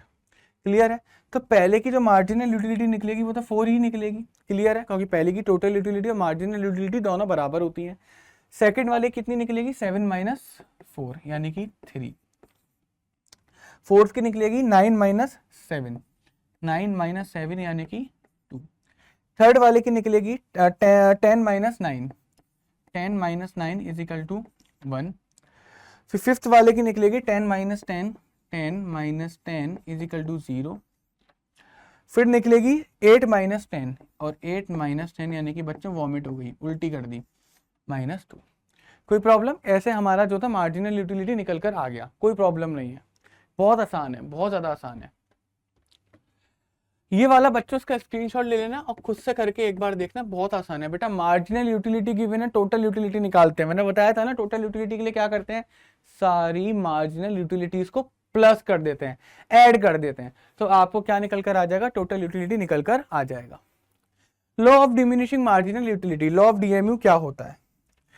अभी मैंने बताया था कि जैसे जैसे हम लोग एक ही यूनिट को बार बार कंज्यूम करेंगे तो उससे मिलने वाला जो सेटिस्फेक्शन होगा वो कम होता चला जाएगा। यही तो मैंने बताया था कि भाई अगर मैंने सपोज करो मुझे थिन क्रस्ट पिज्जा इतना पसंद है कि मैं वही खा रहा हूँ सुबह दोपहर शाम, तो जो मेरे को उससे मिलने वाला सेटिस्फेक्शन होगा ना वो हर बार कम होता चला जाएगा। एक पॉइंट पर आके मैं पक जाऊंगा कि भैया अब नहीं खाया जा रहा, बस मेरा मन भर गया, और उसके बाद जैसे मैं और कंज्यूम करूंगा वॉमिट हो जाएगी। बात आई समझ में? तो यही होता है। तो law of diminishing marginal utility इसी कॉन्सेप्ट को बोलते हैं कि जैसे जैसे हम लोग और कंज्यूम करते हैं उससे मिलने वाला जो एडिशनल सेटिस्फेक्शन होता है वो कम होता चला जाता है, और इसी की वजह से हमारा मार्जिनल यूटिलिटी डिक्रीज कर रहा था और टोटल यूटिलिटी इंक्रीज करता है। स्टार्टिंग में है डिक्रीजिंग रेट, फिर एक मैक्सिमम पॉइंट पे पहुंचता है, फिर डिक्रीज कर जाता है। सब बेटा इसी की देन है, इसी लॉ की देन है सब की सब, और ये लॉ एकदम फिट है। क्लियर है? ये लॉ एकदम फिट है कि हम जैसे जैसे यूटिलिटी को कंज्यूम करते हैं ना, किसी भी सेम चीज को कंज्यूम करेंगे उससे मिलने वाला सेटिस्फेक्शन हर बार कम होता चला जाएगा। तो law of diminishing marginal utility बोलता है we consume more and more units, हम ज्यादा से ज्यादा यूनिट्स को कंज्यूम करेंगे एक कमोडिटी की, जो उससे मिलने वाला सेटिस्फेक्शन होगा ना, तो सक्सेसिव यूनिट से मिलने वाला सेटिस्फेक्शन होगा, यानी कि हर यूनिट से जो मिलने वाला सेटिस्फेक्शन होगा वो कम होता चला जाएगा। इतनी सी बात ये law of diminishing marginal utility बोलता है। क्लियर है? नहीं क्लियर है कि जो हमारी मार्जिनल यूटिलिटी है वो डिमिनिश हो रही है, तो यही तो हमने पिछले एग्जांपल में देखा था कि जो हमारी मार्जिनल यूटिलिटी थी वो कम होती चली जा रही थी। ठीक है, तो जो मार्जिनल यूटिलिटी को कम होने के पीछे का रीजन है वो यही है, law of diminishing marginal utility. Short में हमेशा प्यार से डीएमयू भी बोलते हैं, लॉ ऑफ डीएमयू भी बोलते हैं। अब इस लॉ के अजम्पशंस क्या होते हैं? पहला होता है cardinal measurement of unit utility, कि भैया जब भी हम law of diminishing marginal utility की बात करेंगे तो हम अजम्पशन ये लेके चलेंगे कि जो मिलने वाला हम लोग को यूटिलिटी है उसे हम लोग क्वांटिफेबल टर्म्स में लिख सकते हैं, क्वांटिटी में लिख सकते हैं, यानी कि नंबर दे सकते हैं 1 2 3 इस तरीके से। सेकेंड है मॉनिटरी मेजरमेंट ऑफ यूटिलिटी, यानी कि क्योंकि हम लोग यूटिलिटी को नंबर की फॉर्म में कन्वर्ट कर सकते हैं तो उस नंबर की हेल्प से हम लोग ये भी पता लगा सकते हैं कि कितने रुपए का सेटिस्फेक्शन मिला, उसको हम लोग मॉनेटरी टर्म्स में भी कन्वर्ट कर सकते हैं। थर्ड है हमारा consumption of reasonable quality, reasonable quantity. बच्चों मेरे को एक बात बताओ, अगर मैं आप लोगों से बोल रहा हूँ कि मैं छोले भटूरे खाऊंगा, हर बार छोले भटूरे खाऊंगा, तो बच्चों छोले भटूरे की एक रीजनेबल क्वांटिटी लूंगा। अगर एक छोले भटूरे की प्लेट में 2 भटूरे आते हैं ना, तो मैं हर बार 2 भटूरे ही खाऊंगा। बात ही समझ में नहीं? ऐसा नहीं कि खाली 2 बाइट ले लेके मैं बोल रहा हूँ, नहीं मैं तो देखो कंटिन्यूस कंजम्पशन कर रहा हूँ, नहीं, मैं हर बार 2 भटूरे खाऊंगा, उतनी ही क्वांटिटी खाऊंगा जितनी क्वांटिटी एक रीजनेबल होती है, यानी कि एक कमोडिटी के साथ आती है। बात आई समझ में? और वो क्वांटिटी को मैं कंटिन्यूअसली करूंगा, यानी कि अगर मैं ब्रेकफास्ट कर रहा हूँ तब भी छोले भटूरे, लंच कर रहा हूँ तब भी छोले भटूरे, डिनर कर रहा हूँ तब भी छोले भटूरे। बात आई समझ में? नहीं, ऐसा नहीं कि मैंने डिनर में ब्रेकफास्ट में छोले भटूरे खाए, लंच में फिर मैंने नान खा ली, रात को मैंने क्या बोलते हैं कुछ इटालियन खा लिया, ऐसा नहीं। अगर मेरे को कंजम्पशन करना है तो कंटिन्यूअसली करना है, जब भी मैं खाऊंगा तो छोले भटूरे ही खाऊंगा, तभी ये लॉ अप्लाई होगा। क्वालिटी में भी कोई चेंज नहीं आना चाहिए, क्वालिटी के अंदर भी कोई चेंज नहीं आना चाहिए। सपोज करो सुबह तो मैंने खा लिया बच्चों ऐसी किसी ढकेल वाले के छोले भटूरे जो कि बना रहा था, काम चलाऊ बना रहा था, और शाम को जाके मैं खा रहा हूँ हल्दीराम के छोले भटूरे, तो उस केस में क्या होगा कि मेरी जो एडिशनल यूटिलिटी होगी वो इंक्रीज कर जाएगी। ये गलत है। तो जब भी मैं छोले भटूरे यहाँ पर अज्यूम करके चलूंगा, मैं कहूंगा कि मैं सेम क्वालिटी के खा रहा हूँ, कि जो मैंने सुबह खाए थे वही मैं शाम को खा रहा हूँ, वही मैं रात को खाऊंगा। बात आ गई समझ में? 6th है रेशनल कंज्यूमर। रेशनल कंज्यूमर की जो कंज्यूमर छोले भटूरे खा रहा है वो कैसा होना चाहिए? रेशनल होना चाहिए, यानी कि उसको फर्क पड़ना चाहिए कि मेरे पैसे जा रहे हैं। अगर मैं किसी जगह पर एक रेशनल कंज्यूमर, मान के चलो मैं एक रेशनल कंज्यूमर हूं और मैं किसी जगह पर 10 रुपए खर्च कर रहा हूं, तो मेरा मोटिव यही होगा कि मैं उस 10 रुपए से मैक्सिमम अपने आप को सेटिस्फाई करा सकूं। क्योंकि अगर किसी जगह पर कंज्यूमर रेशनल नहीं होगा, मान के चलो अगर मैं रेशनल नहीं होता, मैं 10 रुपए देता और मेरे को 10 रुपए का मजा नहीं आया, तो मुझे फर्क नहीं पड़ेगा, फिर मेरे लिए लॉ मैटर ही नहीं करता, मुझे सोचने की जरूरत ही नहीं है कि मुझे कब तक कंज्यूम करना चाहिए। मेरे पास पैसा बहुत है, मैं उड़ाऊंगा, लेकिन एक रेशनल कंज्यूमर जिसे एक एक रुपए का फायदा चाहिए ना, वो उसके लिए ये लॉ लगता है, क्योंकि वो दिमाग में यही सोचता रहता है मुझे 10 रुपए खर्च करने हैं, तो मैं किस जगह पर जाके खर्च करूं कि मेरे को मैक्सिमम सेटिस्फेक्शन मिल सके। तो कंज्यूमर भी कैसा होना चाहिए, रेशनल कंज्यूमर होना चाहिए। सेवेंथ है इंडिपेंडेंट यूटिलिटीज। तो जितनी भी कमोडिटीज को कंज्यूम करा जाएगा ना कंज्यूमर के थ्रू, वो इंडिपेंडेंट होंगी, यानी कि छोले भटूरे अपने आप में एक पूरी फुल फ्लेश डिश है, ठीक है। ये जरूरी नहीं कि उसे किसके साथ खाए जा रहे हैं। सपोज करो छोले भटूरे के साथ हम मान लेते हैं कि लस्सी का कॉम्बिनेशन काफी चलता है, बट हम मानते हैं हमें अच्छी लगती है इस वजह से, एक नेचुरल कॉम्बिनेशन नहीं है। बात आई समझ में या फिर नहीं है? छोले भटूरे अपने आप में एक इंडिपेंडेंट डिश है। MU of the money is constant. Basically 1 रुपए से मिलने वाला जो सेटिस्फेक्शन होगा, जो यूटिलिटी होगी, वो हमेशा क्या होगी, कांस्टेंट होगी। ये अभी याद कर लो, अभी इसको समझते भी है, ठीक है। हमेशा क्या होगी, कांस्टेंट होगी। Fix money and prices, fix income and prices. It is assured that the income of the consumer and prices of the goods which the consumer wishes to purchase remains constant। यानी consumer जितना कमा रहा है और जितने रुपए की छोले भटूरे की प्लेट मिल रही है, दोनों कांस्टेंट होने चाहिए। ऐसा क्यों? सपोज करो अभी मैं महीने का 50,000 कमा रहा हूँ, एक एग्जांपल ले लो, ठीक है। तो मैं 50,000 के हिसाब से खर्चा करूंगा। अब मेरी इनकम हो जाए 50,000 से 1 लाख रुपए, तो बच्चों मेरे लिए जो ये टर्म है बढ़ जाएंगे नहीं बढ़ जाएंगे। यानी कि अगर मैं किसी जगह पर पहले 2,000 रुपए खर्च करने के लिए रेडी था, अब मेरी इनकम डबल होगी, तो उस जगह पर मैं 4,000 रुपए खर्च करने के लिए रेडी हो सकता हूँ, हाँ या ना? तो मेरे लिए यूटिलिटी का कॉन्सेप्ट थोड़ा चेंज हो जाएगा या फिर नहीं हो जाएगा? मेरी रेशनलिटी थोड़ी, रेशनल जो मेरा नेचर है उसके अंदर थोड़ा चेंजेस आएगा या फिर नहीं आएगा? आएगा। और सेम चीज अगर मान के चलो सुबह मैंने छोले भटूरे की प्लेट खाई 80 रुपए, मैं पॉइंट ऑफ सटाइटी पे पहुंचूंगा 80 रुपए देने के बाद, भाई अब नहीं खाऊंगा छोले भटूरे, कुछ हो जाए अब तो खाऊंगा ही नहीं। फिर मैं देख रहा हूँ कि उसी जगह पर छोले भटूरे 10 रुपए की प्लेट मिल रही है और मैं तो जाके खाऊंगा, हाँ है ना? क्लियर है नहीं क्लियर है? 10 रुपए की मिल रही है यार, 10 रुपए में क्या आता है, फिर तो मैं और टेस्टी लगेंगे मेरे को, पहली बार से ज्यादा टेस्टी लगेंगे। तो प्राइसेस भी कांस्टेंट रहने चाहिए और इनकम भी कांस्टेंट रहनी चाहिए। 10th है परफेक्ट नॉलेज। इसका मतलब कंज्यूमर को हमेशा परफेक्ट नॉलेज होनी चाहिए, पता होना चाहिए कि भैया मार्केट के अंदर खाने के लिए छोले भटूरे के भी अलावा कुछ और चीजें हैं, यानी कि उसे पता होना चाहिए सारे ऑप्शंस मार्केट में अवेलेबल कितने कितने हैं। ऐसा नहीं होगा, अब उसे पता है कि मैं ऐसी जगह पर काम करने चाहता हूँ जहाँ पर एक छोले भटूरे वाले खड़ा होता है, उसे पता है मुझे मजबूरी में यही खाने पड़ेंगे, तो उसके लिए भी यूटिलिटी का कॉन्सेप्ट नहीं चलेगा। लेकिन अगर उसे वहां पर पता होगा कि नहीं आसपास तो और भी चीजें बनती हैं, थोड़ा सा एक्सप्लोर करते हैं, तो उस केस में वो खाली छोले भटूरे नहीं खाएगा। बात आई समझ में नहीं आई? मजबूरी में तो खाने पड़ेंगे ना, तो उसे नॉलेज होनी चाहिए, उसको पता होना चाहिए कि उसके आसपास भी और चीजें हैं खाने को। तो ये हमारे इसके क्या थे, अजम्पशंस थे। इसके क्या थे, अजम्पशंस थे। अगर ये अजम्पशन फेल हो जाएंगे तो हमारा law of diminishing marginal utility apply ही नहीं होगा, यानी कि हर बार जो सेटिस्फेक्शन कम होगा वो अप्लाई ही नहीं करेगा। आप खुद देख लो, कोई भी आप अजम्पशन लो और अजम्पशन को क्या कर दो, चेंज कर दो कि ये अजम्पशन तो हो ही नहीं सकता। जैसे फॉर एग्जांपल एक अजम्पशन मैं आपको लेके दिखाता हूँ कि मैं आपको ना ये वाला परफेक्ट नॉलेज वाला इसे मैं कहता हूँ कि कंज्यूमर को परफेक्ट नॉलेज नहीं है। कंज्यूमर हमारा इतना भोला भाला है कि उसे यही लगता है कि दुनिया के अंदर छोले भटूरे ही मिलते हैं। तो बेटा जब दुनिया के अंदर मिलते ही छोले भटूरे हैं तो खाएगा ही छोले भटूरे ना, तो क्यों कोई और चीज खाएगा? और जब वो खाएगा ही छोले भटूरे तो वो सेटिस्फेक्शन पे ध्यान ही नहीं देगा, उसे पता है खाने ही यही है, भूखा तो रह नहीं सकता। बात ही समझ में या फिर नहीं है? तो सेटिस्फेक्शन का कॉन्सेप्ट ही कब आता है, जब आपके पास ऑप्शंस होते हैं। तो अगर ये असम्पशन फेल कर जाएगी तो इसका मतलब लॉ काम नहीं कर रहा। तो ये असम्पशन माननी पड़ेगी, कंज्यूमर को पता है कि उसके आसपास क्या चीजें मिल रही हैं, उसके बाद छोले भटूरे के अलावा भी और भी ऑप्शंस हैं, ठीक है। अब नेक्स्ट कॉन्सेप्ट देखते हैं, कंज्यूमर इक्विलिब्रियम। अब आपने लॉ ऑफ डीएमयू समझ लिया, अब आपका तरफ बढ़ते हम लोग पढ़ते हैं कंज्यूमर इक्विलिब्रियम की तरफ। क्या होता है कंज्यूमर इक्विलिब्रियम? कंज्यूमर इक्विलिब्रियम मैं बहुत आसानी से बता रहा हूँ। कंज्यूमर इक्विलिब्रियम वो पॉइंट होता है जहां पर कंज्यूमर जब पैसा खर्च करेगा और जिस पॉइंट तक पैसा खर्च करने के बाद उसे मैक्सिमम सेटिस्फेक्शन मिलेगा, वही हमारा क्या होता है, कंज्यूमर इक्विलिब्रियम पे होता है। यानी कि जिस पॉइंट पर कंज्यूमर को मैक्सिमम सेटिस्फेक्शन मिला, उसी पॉइंट तक कंज्यूमर अपना पैसा खर्च करेगा और सेटिस्फेक्शन गेन करेगा। उसके बाद पैसा वो खर्च नहीं करेगा। तो जिस पॉइंट तक वो पैसा खर्च करेगा, जिस पॉइंट पर पैसा खर्च करेगा, जिस पॉइंट तक, और उस पॉइंट पर उसे मैक्सिमम सेटिस्फेक्शन मिल गया, वही हमारा कंज्यूमर इक्विलिब्रियम है, ठीक है। तो consumer equilibrium refers to the situation when the consumer is having maximum satisfaction. उस पॉइंट पर कंज्यूमर को मैक्सिमम सेटिस्फेक्शन होगा with the limited income and has no tendency to change his way of existing expenditure। मतलब basically वो बोल रहे हैं कि भैया आपका जिस पॉइंट पर आपको मैक्सिमम सेटिस्फेक्शन मिल जाए वही आपका क्या है, कंज्यूमर इक्विलिब्रियम है। आपकी इनकम भी फिक्स थी, यानी कि लिमिटेड थी, इनकम के अंदर चेंजेस नहीं है। साथ के साथ आप जैसे एक्सपेंडिचर कर रहे थे आप वैसे ही एक्सपेंडिचर कर रहे हो, आपने अपने एक्सपेंडिचर में कोई भी चेंजेस नहीं करे।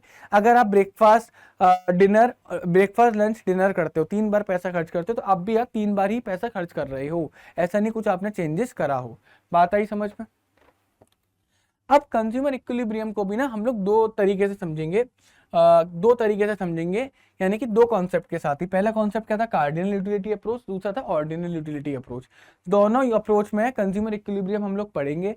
अब कार्डिनल यूटिलिटी में जब कंज्यूमर इक्विलिब्रियम हम लोग पढ़ेंगे तो उसके भी दो कॉन्सेप्ट है कि consumer equilibrium when only one commodity is consumed और consumer equilibrium when 2 commodities are consumed. तो बेसिकली कार्डिनल यूटिलिटी अप्रोच के अंदर हम सबसे पहले अभी क्या पढ़ने वाले हैं, अभी ये पढ़ने वाले हैं कि when the one commodity is consumed, कि जब एक कमोडिटी कंज्यूम ही कर, जब कंज्यूमर एक ही कमोडिटी कंज्यूम कर रहा है तो उसको सेटिस्फेक्शन कम मिलेगा, मैक्सिमम सेटिस्फेक्शन कम मिलेगा।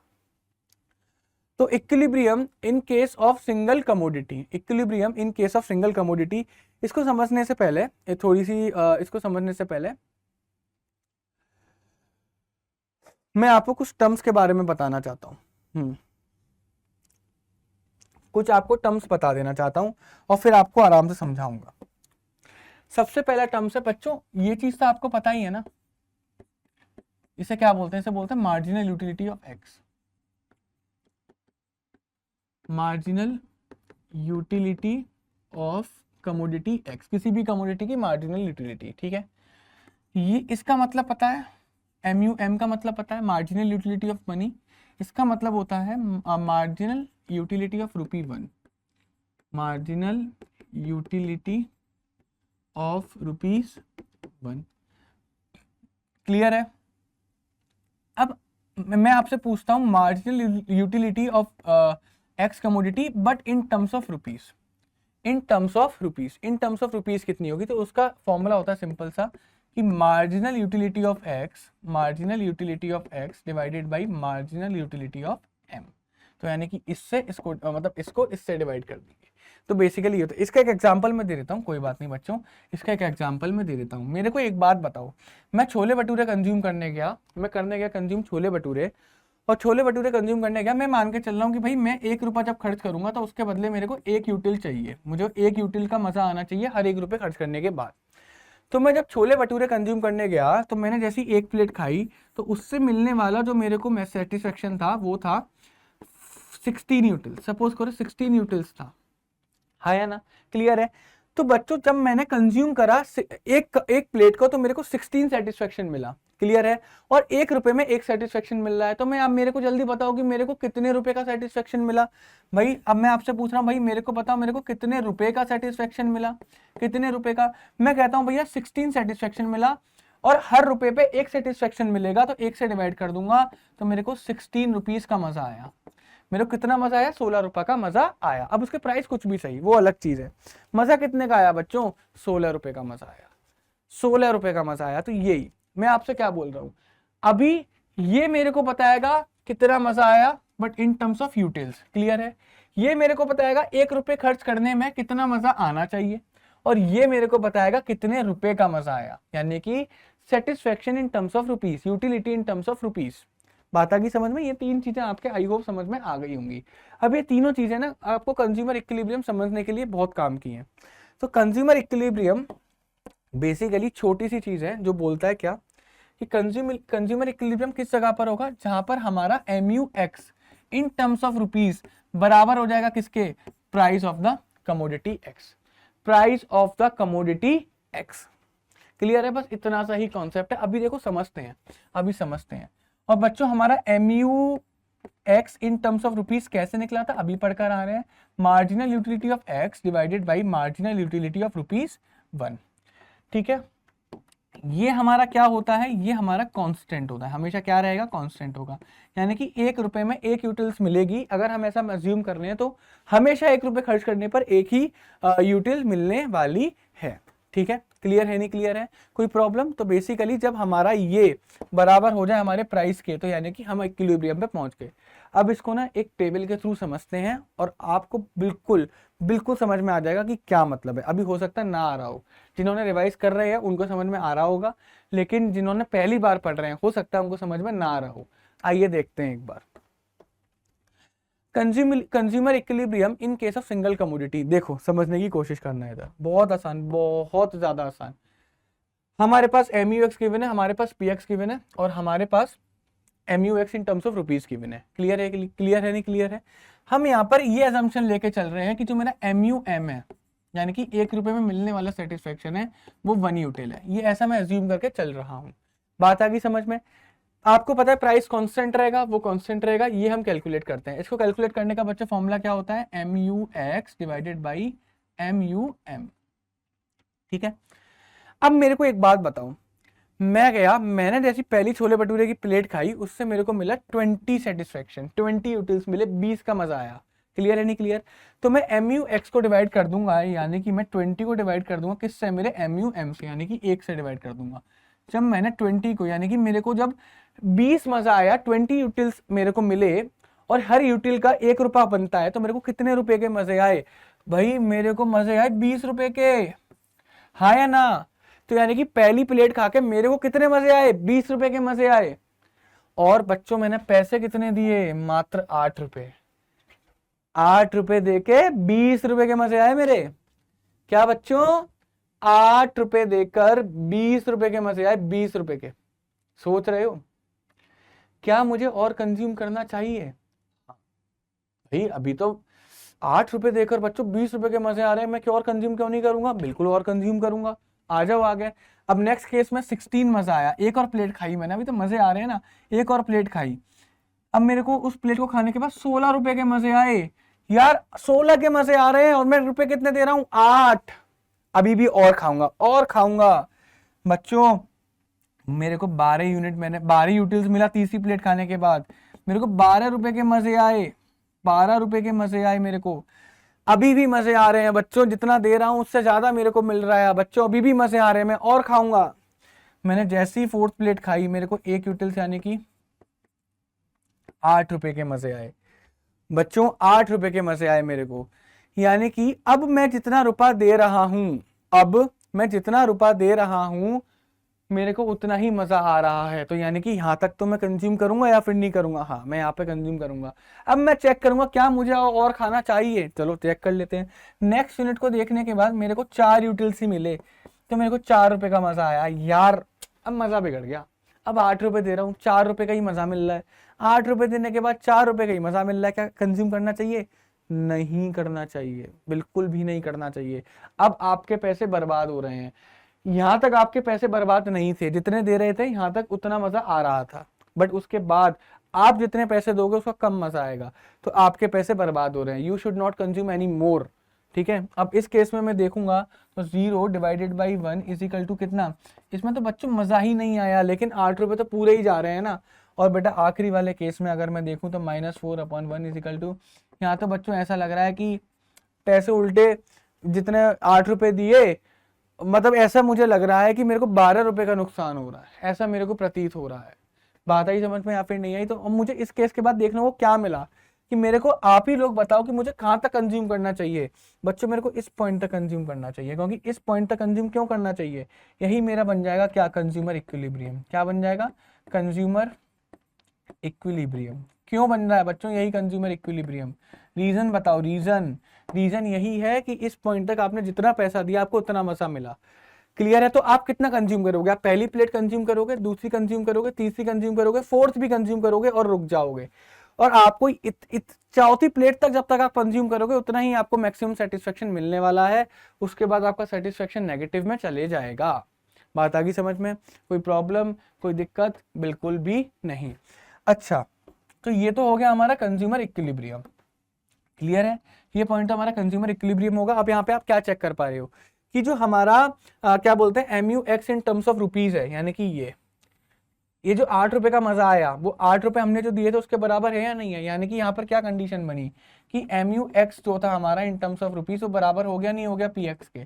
बस यही हमारा कंज्यूमर इक्विलिब्रियम है। और यहीं पर बच्चों देखो मैंने ये सेम चीज लिखवा रखी है, कोई प्रॉब्लम है ही नहीं। अच्छा, इस पॉइंट पर कंज्यूमर क्या करेगा, इस पॉइंट पर क्या करेगा, कंज्यूम मोर। इस पे और कंज्यूम करता चला जाएगा, और पे और कंज्यूम करता चला जाएगा। क्यों कंज्यूम करेगा?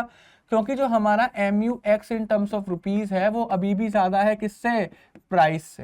यानी कि अभी हमें जितने रुपए दे रहे हैं उससे ज्यादा रुपयों का मजा आ रहा है, ठीक है। और इस जगह पर क्या करेगा, कंज्यूम लेस। अब इस जगह पे कंजम्पशन रोक देगा या फिर कम कंज्यूम करेगा। रीजन बीइंग क्योंकि हमारा जो इस जगह पर मजा आ रहा है जितने रुपयों का वो कम है हमारे किससे, प्राइस से। बात आ गई बच्चों आपको समझ में, क्लियर है नहीं क्लियर है? तो एक कमोडिटी के केस में कंज्यूमर इक्विलिब्रियम हमें कब जाकर मिलेगा और कहां जाकर मिलेगा, जहां पर हमारा जितने रुपए का हमें सेटिस्फेक्शन मिला है, यानी कि हमारा marginal utility of commodity x in terms of rupees बराबर हो जाए हमारे प्राइस के।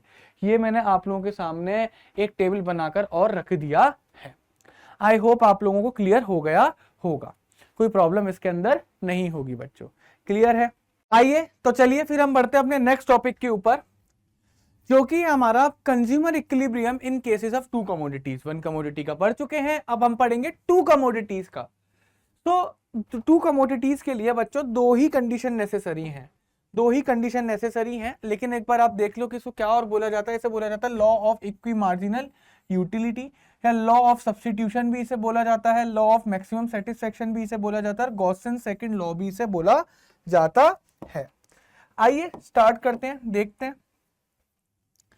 There are two necessary conditions, दो कंडीशंस होती हैं जो कि इक्विलिब्रियम को क्या बोलते हैं, जब मतलब जब भी हम टू कमोडिटीज का कंज्यूमर इक्विलिब्रियम निकालेंगे तो दो कंडीशंस को हमें चेक करना पड़ेगा, क्लियर है? पहला कंडीशन देखो, the ratio of marginal utility to the price is same in case of both the goods. Both the good मतलब मैं यहाँ पर दो गुड्स अज्यूम कर रहा हूं, एक मेरा है गुड X और दूसरा जो गुड है वो है मेरा गुड Y। ये मैं दो गुड को यहाँ पर अज्यूम कर रहा हूं, ठीक है। तो बेसिकली दोनों गुड्स का मार्जिनल यूटिलिटी और प्राइस का रेशियो सेम होना चाहिए। मतलब ये क्या बोल रहा है भैया, गुड X का मार्जिनल यूटिलिटी क्या होगा, MUX, और डिवाइडेड बाई प्राइस PX। ये किसके बराबर होना चाहिए, ये बराबर होना चाहिए हमारे MUY डिवाइडेड बाई PY के। पहली कंडीशन हमारी बनी ये, मैं अभी थोड़ी देर पहले ही आपको बताया कि MUX और MUY का मतलब क्या है, क्लियर है? बेसिकली मार्जिनल यूटिलिटी, जो कि हम कोई भी एडिशनल एक्स कमोडिटी के कोई भी एडिशनल यूनिट को जब हम कंज्यूम करेंगे तो उससे एडिशनल यूटिलिटी मिलने वाली होती है MUX, ठीक है। ऐसे ही जब Y कमोडिटी के किसी एडिशनल यूनिट को कंज्यूम करूंगा तो उससे मिलने वाली एडिशनल यूटिलिटी होगी MUY, और PX X का प्राइस और PY Y का प्राइस। जब ये रेशियो हमारा सेम हो जाएगा, ये तो हो गई हमारी पहली कंडीशन सेटिस्फाई। तो जिस जगह पर ये रेशियो सेम हो रहा होगा पहली कंडीशन ये सेटिस्फाई हो गई।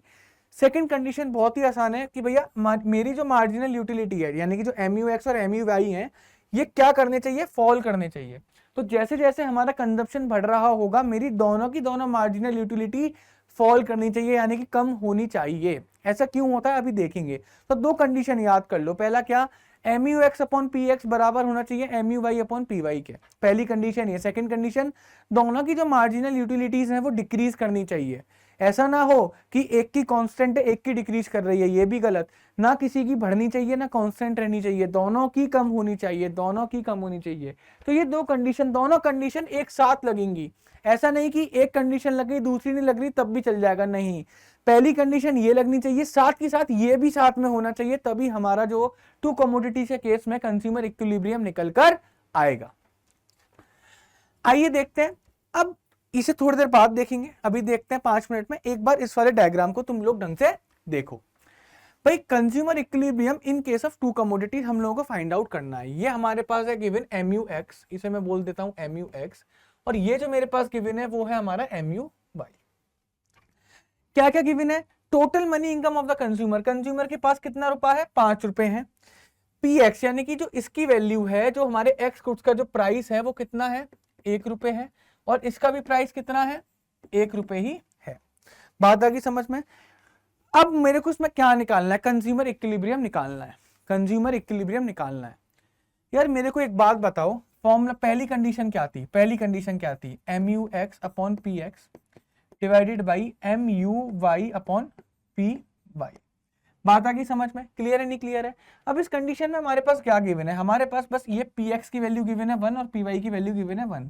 तो यानी कि जब इनको 1 1 पुट करूंगा तो मेरे पास क्या निकल कर आएगा? M U X upon M U Y. ये क्या होना चाहिए? बराबर होना चाहिए। ये मेरी एक अल्टीमेट कंडीशन निकल कर आएगी इस केस के अंदर, क्योंकि मेरे दोनों के प्राइसेस क्या है? इक्वल है। दोनों के प्राइसेस क्या है? इक्वल है, 1 1 है। आप सॉल्व करोगे यही आपके पास निकल कर आएगा। अब आप देखो ये दोनों किस जगह पर इक्वल है, ये दोनों किस जगह पर इक्वल हैं। देखो मैं क्या देख पा रहा हूं, क्या ये दोनों इस जगह पर इक्वल है या नहीं है? एक इक्वल तो ये बनकर आया, हाँ या ना, और दूसरा इक्वल बनकर आया ये। तो पहली कंडीशन से तो हमने ये निकाला, क्लियर है। सेकंड कंडीशन क्या आती है कि हमारी मार्जिनल यूटिलिटी फॉल करनी चाहिए, मार्जिनल यूटिलिटी फॉल करनी चाहिए। बच्चों इसकी मार्जिनल यूटिलिटी देखो 20 से 14 हुई, 12 हुई, 7 हुई, 5 हुई, फॉल कर रही है, ठीक है। इसकी भी मार्जिनल यूटिलिटी फॉल कर रही है, तो यानी कि दोनों कंडीशन मेरी अप्लाई हो रही है। अब यहाँ पर एक प्रॉब्लम जो मेरे आगे क्रिएट हो रही है कि भाई यहाँ पर भी ये इक्वल है, यहाँ पर भी एक इक्वल है, तो मैं किस पॉइंट को इक्विलिब्रियम मानूं यार? अब इधर ध्यान से देखना, इधर ध्यान से देखना यार, मेरे पास रुपए कितने हैं? 5 रुपए, यानी कि मैं मैक्सिमम कितने रुपए स्पेंड कर सकता हूँ? 5 रुपए। आओ मैं खर्चा करना स्टार्ट करता हूँ। सबसे पहले 1 रुपया मैं इसके ऊपर खर्च करूंगा, क्योंकि सबसे ज्यादा मेरे को ये फायदा दे रहा है, 20 यूटिलिटी दे रहा है, सबसे ऊपर इस पे करूंगा। फिर अगर इसका दूसरा कंज्यूम करूंगा तो 14 मिल रहा है, लेकिन अगर दूसरी यूनिट का कंज्यूम करूंगा तो 16 मिल रहा है। लो ये 1 रुपया मैंने यहाँ खर्च करा, फिर 1 रुपया मैं यहाँ खर्च करूंगा, क्योंकि 16 के बाद 14 मिल रहा है, फिर 14 के बाद 12 मिल रहा है, तो यहाँ पे खर्च कर लूँ, यहाँ पर खर्च कर लूँ, एक ही बात है। तो 1 मैंने रुपया यहाँ खर्च करा, 1 रुपया मैंने यहाँ खर्च करा। बच्चों 12 पे मैं रुक गया, क्यों रुक गया? पहली बात तो बराबर हो गए, है ना। दूसरा रीजन क्या? 5 रुपए ही तो थे जेब में, 5 रुपए ही तो थे। अगर इसके बाद में और कंजम्पशन करता हूं तो मुझे 2 रुपए यहाँ खर्च करने पड़ेंगे और 2 रुपए यहाँ करने पड़ेंगे, तो यानी कि मेरे को 9 रुपए खर्च करने पड़ेंगे। लेकिन हैं कितने? 5 रुपए हैं, तो मैं 5 को तो कंसीडर ही नहीं कर सकता, क्योंकि इतनी इनकम ही नहीं है। बात समझे या फिर नहीं समझे? तो इसी वजह से जो मेरा कंज्यूमर इक्विलिब्रियम निकल कर आएगा, जो मेरा कंज्यूमर इक्विलिब्रियम निकल कर आएगा, वो क्या निकल कर आएगा कि एक कस्टमर को अगर मैक्सिमम सेटिस्फेक्शन लेना है तो वो एक्स कमोडिटी के 3 यूनिट्स को कंज्यूम करेगा, और वाई कमोडिटी के वो 2 यूनिट्स को कंज्यूम करेगा, 2 यूनिट्स को वो कंज्यूम करेगा। बात आ गई समझ में या फिर नहीं आई आप लोगों के? बहुत आसान है, कोई भी दिक्कत नहीं है, और हमारी कंडीशन भी इसके ऊपर अप्लाई कर रही है, बिल्कुल प्रॉपर्ली हमारी कंडीशन इसके ऊपर अप्लाई कर रही है। बात आ गई समझ में? अब इसको देखते हैं, अब क्या होगा जब हमारा mu x upon P X is not equal to mu y upon P Y. तो दो कंडीशन बनेंगी। पहली कंडीशन तो बनेगी ये कि मेरा mu x upon P x जो है वो या तो बड़ा होगा किससे? mu y upon P Y से। पहली कंडीशन तो ये बनेगी। सेकंड कंडीशन क्या बनेगी कि जो मेरा mu x है अपॉन पी एक्स है वो छोटा होगा किससे? mu y upon P Y से। यही दो कंडीशन बनेगी। अब एक बार देखते हैं यहां पर यार, इस कंडीशन में क्या मुझे पता लग रहा है कि इससे जो मिलने वाला सेटिस्फेक्शन है वो ज्यादा है इससे, तो कंज्यूमर कौन सा कंज्यूम ज्यादा करेगा? ये वाला करेगा। तो consumer will consume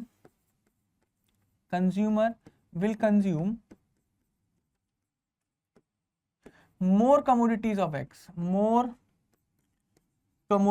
of x, और ऐसा करेगा तो क्या होगा? ऐसा करेगा तो क्या होगा? देखो, जब वो एक्स की कमोडिटी ज्यादा कंज्यूम करेगा ना, तो एक्स से मिलने वाला मार्जिनल यूटिलिटी कम होता चला जाएगा। अभी एक्स से मिलने वाला मार्जिनल यूटिलिटी यहाँ है, वाई से मिलने वाला यहाँ है। जैसे जैसे वो ज्यादा एक्स को कंज्यूम करेगा तो एक्स की मार्जिनल यूटिलिटी कम होते होते वाई के बराबर आ जाएगी, यानी कि ये लोग इक्विलिब्रियम पर आ गए। बात आ गई समझ में? क्लियर है? तो इसी वजह से वो एक्स की कंजम्पशन ज्यादा करेगा, और इस केस में क्या होगा? Consumer will consume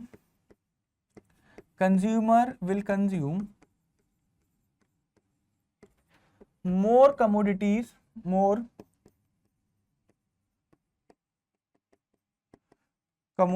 of y। अभी y की कमोडिटीज को ज्यादा कंज्यूम करेगा। कैसे भैया? y का कंजम्पशन ज्यादा था, y से ज्यादा, मतलब y से जो सेटिस्फेक्शन है वो ज्यादा मिल रहा है, x से सेटिस्फेक्शन कम मिल रहा है। y को कंज्यूम ज्यादा करोगे, तो y को कंज्यूम जब करोगे तो लॉ ऑफ डीएमयू की वजह से y का सेटिस्फेक्शन कम होगा और अल्टीमेटली x के बराबर आ जाएगा, जिससे इक्विलिब्रियम पर ये पहुंच जाएंगे। तो अगर हमारा mu x ज्यादा है mu y से, या हमारा, तो इस केस में क्या करेंगे? x को ज्यादा कंज्यूम करो, सो दैट ये y के बराबर हो जाएगा, कंज्यूमर इक्विलिब्रियम पे आ जाएगा। और अगर हमारा y ज्यादा है तो y को ज्यादा कंज्यूम करो, जिससे y कम होते होते फिर दोबारा से x के बराबर आ जाएगा और इक्विलिब्रियम पे ये लोग आ जाएंगे। बात आ गई समझ में? अब मैंने आप लोगों को बताया था कि भाई ऐसा क्यों होता है कि मार्जिनल यूटिलिटी फॉल करनी चाहिए। तो यहाँ पे सिंपल सा देखो, अगर मार्जिनल यूटिलिटी फॉल नहीं करेगी, क्लियर है, कंजम्पशन इंक्रीज करेगा और मार्जिनल यूटिलिटी फॉल नहीं करेगी, तो the consumer will and up buying only one good. अगर इस केस में यहां पर 16 की जगह सपोज करो यहां 16 होता, यहां भी 16 ही होता, यहां भी 16 ही होता, यहां भी 16 ही होता, तो बच्चों क्या होता? देखो सबसे पहले मैं ये वाला कंज्यूम करता है ना, फिर इसको कंज्यूम करता, फिर इसको करता, फिर इसको करता, फिर इसको कर देता, और जब भी पैसे आते हैं तो इसी को करते चले जाता, है ना? तो अगर मेरा क्या बोलते हैं मार्जिनल यूटिलिटी डिक्रीज ही नहीं हो रहा, तो एक कंज्यूमर उसी को बार बार कंज्यूम करता चला जाएगा और इससे वो कभी भी इक्विलिब्रियम पे नहीं पहुंचेगा, उसे कभी पता ही नहीं लगेगा कि मेरे को मैक्सिमम सेटिस्फेक्शन मिलेगा कहां पर। बात आ गई समझ में आप लोगों के? कोई प्रॉब्लम इसमें नहीं, बहुत आसान है, ठीक है? तो finally it can be concluded that in consumption of to commodities will be at equilibrium when he spend limited income. 5 रुपए वो उसने कैसे खर्च करे कि जो ratio of marginal utilities of to commodities है और उनके रेस्पेक्टिव प्राइसेस है वो इक्वल हो जाएगा। Basically MUX upon PX is equal to MUY upon PY हो जाएगा। And MU falls as consumption increasing और मार्जिनल यूटिलिटी फॉल हो जाएगा जैसे जैसे हमारा कंजम्पशन क्या होगा, इंक्रीज होगा। तो बेसिकली यही दो कंडीशंस हैं जो साथ में लगेंगी। अब यूटिलिटी एनालिसिस की जो हम कार्डिनल यूटिलिटी एनालिसिस पढ़ रहे थे उसका ड्रॉबैक क्या है, उसकी लिमिटेशन क्या है? In the utility analysis it is assured that the cardinal measurable, मतलब इट कैन बी मेजर्ड 1 2 3 की फॉर्म में अपनी सेटिस्फेक्शन को लिख सकते हैं। It can be express in exact limit, however लेकिन utility is a feeling of mind. यार it is a feeling of mind. कोई चीज हो सकता है मुझे बहुत अच्छी लगे, मैं बोलूँ वाह हा हा हा मजा आ गया, एकदम मजा आ गया, वही सेम चीज सामने वाले को बहुत ज्यादा खराब लगेगा, यार बकवास। It is a feeling of mind, it can not be same for each one and there can not be standard measure. और इसी वजह से क्योंकि ये सबके लिए अलग अलग होती है, इसका कोई स्टैंडर्ड मेजर ही नहीं हो सकता। So utility can not be expressed in figure, therefore it can not be expressed in, मतलब it is a senseless idea कि जब भी तुम, मैं नहीं बोल रहा बेटा, जो वो है ना ऑर्डिनल वाले वो ऐसा बोलते हैं कि इट इज नॉट प्रैक्टिकल कि तुम अपनी सेटिस्फेक्शन को नंबर्स की फॉर्म में लिख सको, ठीक है? प्रैक्टिकली पॉसिबल नहीं है, इम्प्रैक्टिकल है। अब एक क्वेश्चन और करके देखते हैं जिससे आपको पूरी तरह समझ में आ जाएगा। The marginal utility schedule for the good X and good Y, यानी कि this is my MUX, this is my MUY, clear है? Both the goods are priced at 1 rupees each, यानी कि जो मेरा PX है वो भी 1 है और जो मेरा PY है वो भी 1 है। And income of Rakesh is assumed to be 10, और इनकम, राकेश की इनकम क्या है, 8 रुपए। Determine how many units of both the commodity should be purchased by Rakesh to maximize his total utility. So Rakesh की टोटल यूटिलिटी को मैक्सिमाइज करना मतलब क्या हो गया, राकेश 2 यूनिट के केस में किस जगह पर इक्विलिब्रियम पे पहुंचेगा, ये मुझे फाइंड आउट करना है। अगेन पहली कंडीशन मेरी क्या है, MUX अपॉन PX बराबर होगा मेरा MUY अपॉन PY के। क्लियर है नहीं क्लियर है? तो यहाँ पर मेरा PX और PY बराबर है, तो उससे मेरे पास क्या निकल कर आएगा कि ये मेरा MUX बराबर हो जाएगा MUY के। बस कुछ नहीं, बराबर बराबर चीजों को ढूंढ लो यहाँ पर, ठीक है? और दूसरी कंडीशन में चेक करता हूँ क्या ये कम होता चला जा रहा है यूटिलिटी, हाँ कम हो रही है। क्या ये यूटिलिटी कम हो रही है, हाँ हो रही है, यानी कि दोनों की जो मार्जिनल यूटिलिटी है वो फॉल कर रही है। दोनों कंडीशन यहाँ पर सेटिस्फाई हो रही है, बस मुझे यहाँ पर बराबर बराबर ढूंढना पड़ेगा। देखो पहला बराबर तो ये रहा, पहला बराबर ये रहा बच्चों, ये रहा, दिख गया? हाँ जी। दूसरा बराबर बच्चों ये रहा, दूसरा ये रहा, तीसरा बराबर ये रहा। अब मैं कैसे फाइंड आउट करूं कि किस जगह पर मेरा इक्विलिब्रियम निकल कर आएगा? इनकम का यूज करके। इनकम कितनी है, 8 रुपए। जब 8 रुपए है तो मैक्सिमम कितने यूनिट्स खरीद सकता हूं, 8 यूनिट्स खरीद सकता हूं, क्योंकि दोनों यूनिट मेरे को 1-1 रुपए पे मिल रही है। मैं दोनों में एक एक मतलब मैं टोटल मिला के 8 यूनिट ही खरीद सकता हूं। अब देखो 8 यूनिट कैसे खरीदी जाएगी बच्चों। पहला 10 और 10 था, इस पे चेक करते हैं। तो जब ये 10 था तो कितनी यूनिट्स हैं इसमें, 1 2 3 4 5 6, तो यानी कि 6 रुपए तो यहाँ खर्च हो जाएंगे। और यहाँ पर 10 था तो 2 रुपए यहाँ खर्च हो जाएंगे, 6 + 2 8, बस बात खत्म। मेरा जो कंज्यूमर इक्विलिब्रियम निकलेगा वो इस पॉइंट पर और इस पॉइंट पर निकल कर आएगा। तो इससे मुझे ये पता लगा कि एक्स कमोडिटी की मैं 2 यूनिट्स खरीदूंगा और वाई कमोडिटी की मैं 6 यूनिट्स खरीदूंगा। तो ये तो फॉर्मूले से मैंने दिखाई दिया।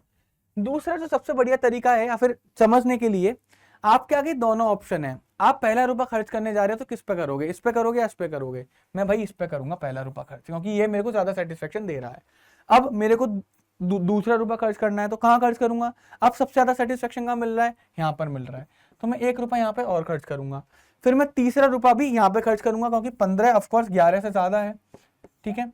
फिर मैं यहाँ पर 1 रुपया और खर्च करूंगा, फिर मैं यहाँ पर 1 रुपया और ज्यादा खर्च करूंगा, क्योंकि ऑफकोर्स ही बात है भाई, जब तक 11 से ज्यादा सेटिस्फेक्शन मिलेगा मैं यहीं पर रुपए खर्च करता चला जाऊंगा। अब 5 रुपए खर्च कर दिए, 3 रुपए बचे हैं, अब मैं अपना छठा रुपया कहाँ पे खर्च करूंगा? यहाँ पे खर्च करूंगा। 1 रुपया यहाँ पे खर्च करा। अब यार मैं कंफ्यूजन में पड़ गया कि यहाँ पे खर्च करूं यहाँ पे खर्च करूं, बराबर बराबर है, सीधी बात है, कहीं पे भी कर दो। तो 1 रुपया यहाँ पर 1 रुपया यहाँ पर, हो गए मेरे 8 रुपए खर्च, 6 रुपए वहां हुए, 2 रुपए यहाँ हुए, मैं इक्विलिब्रियम पे पहुंच गया, मेरी पैसे खत्म और मुझे मैक्सिमम सेटिस्फेक्शन भी मिल गया। बात आ गई समझ में या फिर नहीं आई? क्लियर है नहीं क्लियर है? क्योंकि देखो मैक्सिमम सेटिस्फेक्शन का मतलब क्या हुआ, देखो यहां से तुमने कितनी यूटिलिटी उठाई, 19 प्लस 17, 19 प्लस 17 हो गया 36, 36 प्लस 15 51, 51 64, 64 और 12 76 और 86, यहां से तुम्हें मिली 86 यूटिल्स, है ना। और इधर से तुम्हें मिली कितनी? 21 यूटिल्स। तो 86 प्लस 21 ये हो गया तुम्हारे 107। बेटा 107 यूटिल तुम्हें टोटल मिलेगी अगर तुम इस तरह से चलोगे, जैसे क्वेश्चन बोल रहा है, जैसे हमसे मेथड बोला गया है लगाने को, अगर हम उस मेथड से चलेंगे तो हम 107 यूटिल्स 8 रुपए में खर्च करके 107 यूटिल्स ले सकते हैं। अब मैं आपको चैलेंज देता हूं, कोई और परमुटेशन कॉम्बिनेशन लगा लो, कुछ भी लगा लो, 8 रुपए खर्च करके आप इसके बराबर भी यूटिलिटी लेकर नहीं आ सकते अगर आपने कोई और कॉम्बिनेशन लिया तो इसके अलावा नहीं लेकर आ सकते। So it is a best trick. अब हमने 8 रुपए खर्च करके 107 यूटिल्स मिली, मैं आपको चैलेंज दे रहा हूं, आप कोई और कॉम्बिनेशन लगा लो, बट एक बात ध्यान रखना कि सबसे पहले आप जो रुपया खर्च करोगे वो 11 19 में से किसी एक पे करोगे, हाँ या ना? बिल्कुल सही बात है। ऐसा नहीं कर सकते कि सबसे पहले यहाँ पे खर्च करोगे, नीचे से थोड़ा ना करोगे, ये तो आप 8th यूनिट है तो ऊपर से ही करोगे।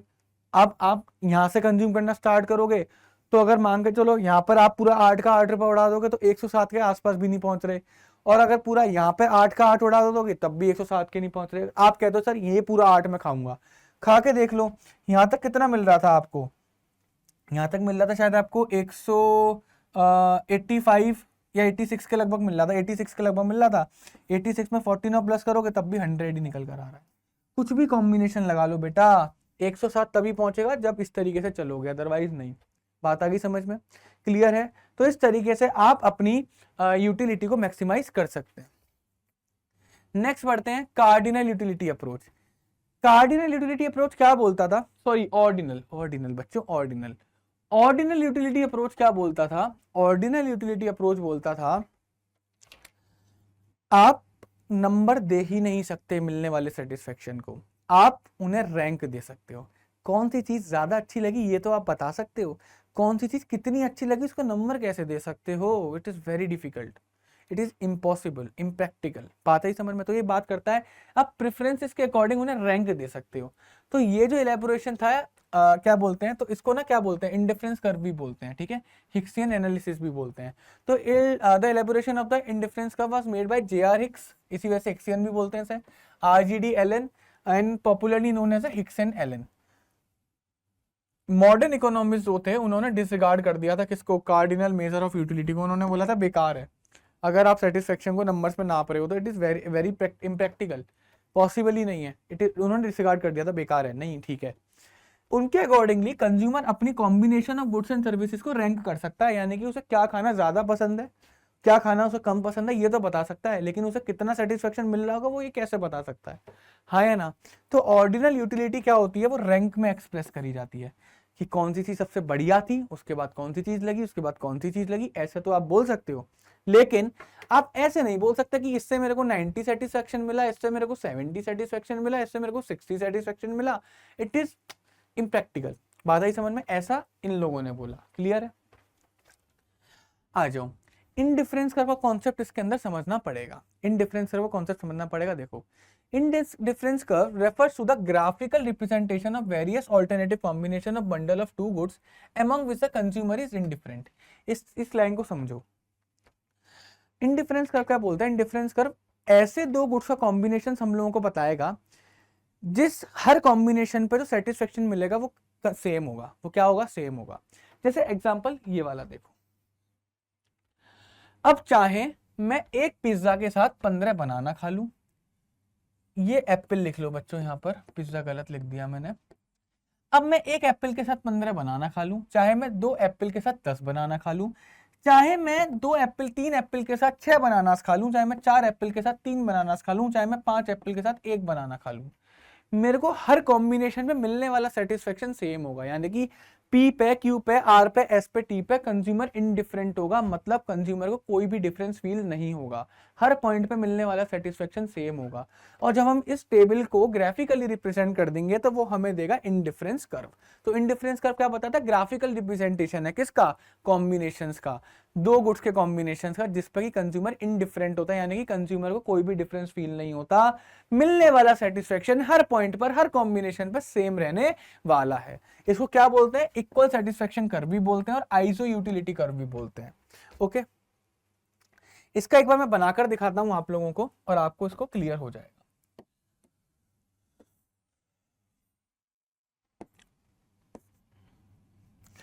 क्या बढ़ रहा है इनमें से? जो बढ़ रहा है वो एक्स एक्सिस पे, यानी कि एप्पल्स एक्स एक्सिस पर आ जाएंगे क्योंकि वो इंक्रीज हो रहे हैं, और बनानास कम हो रहे हैं तो वो बाई एक्सिस पर आ जाएंगे। बनानास कितने हैं? 15 थे, एप्पल कितने हैं? 5 है। तो एप्पल के लिए मैं ये 0 1 2 3 4 5 3 6 9 12 15 आ जाओ। अगर आप इसको कैलकुलेट करोगे तो 15 बनाना पे एक एप्पल, तो एक एप्पल के साथ 15 बनाना, यानी कि पहला पॉइंट इधर आएगा।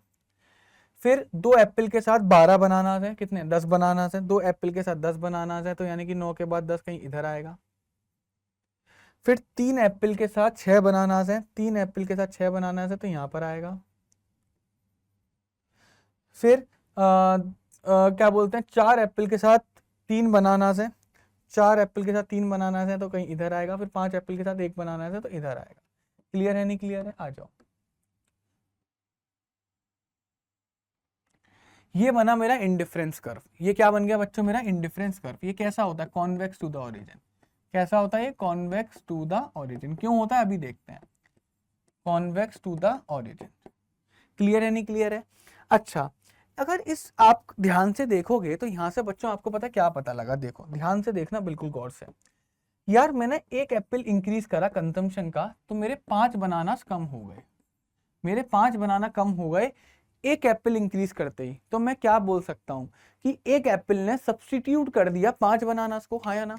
एक एप्पल ने 5 बनानास को सब्स्टिट्यूट कर दिया, यानी कि 5 बनानास से मिलने वाला सेटिस्फेक्शन बराबर था एक एप्पल के। क्लियर है? उसके बाद जैसे ही मैंने एक और एप्पल का कंजम्पशन इंक्रीज करा तो मुझे अब 4 बनानास को सेक्रीफाइस करना पड़ा, यानी कि इस केस में एक एप्पल से मिलने वाला सेटिस्फेक्शन बराबर है 4 बनानास के। अब मैंने एक और कंजम्पशन जब इंक्रीज करा है एप्पल का, तो ये बराबर हो गया मेरे 3 बनानास के बराबर। तो यानी कि एक एप्पल से मिलने वाला सेटिस्फेक्शन 3 बनानास के बराबर है। और इस जगह पर जैसे ही मैंने एक और इंक्रीज करा, अब ये मात्र 2 रह गया, यानी कि एक एप्पल का मिलने वाला सेटिस्फेक्शन 2 बनानास के बराबर है। ये आप देख पा रहे हो? नहीं देख पा रहे? तो आप क्या देख रहे हो कि पहले एक एप्पल 5 बनानास को सब्स्टिट्यूट कर रहा था, फिर 4 को करा, फिर 3 को करा, फिर मात्र 2 को करा। ऐसा क्यों हो रहा है? ऐसा होने का रीजन क्या है? इस चीज को ध्यान से समझना, बहुत ध्यान से समझना।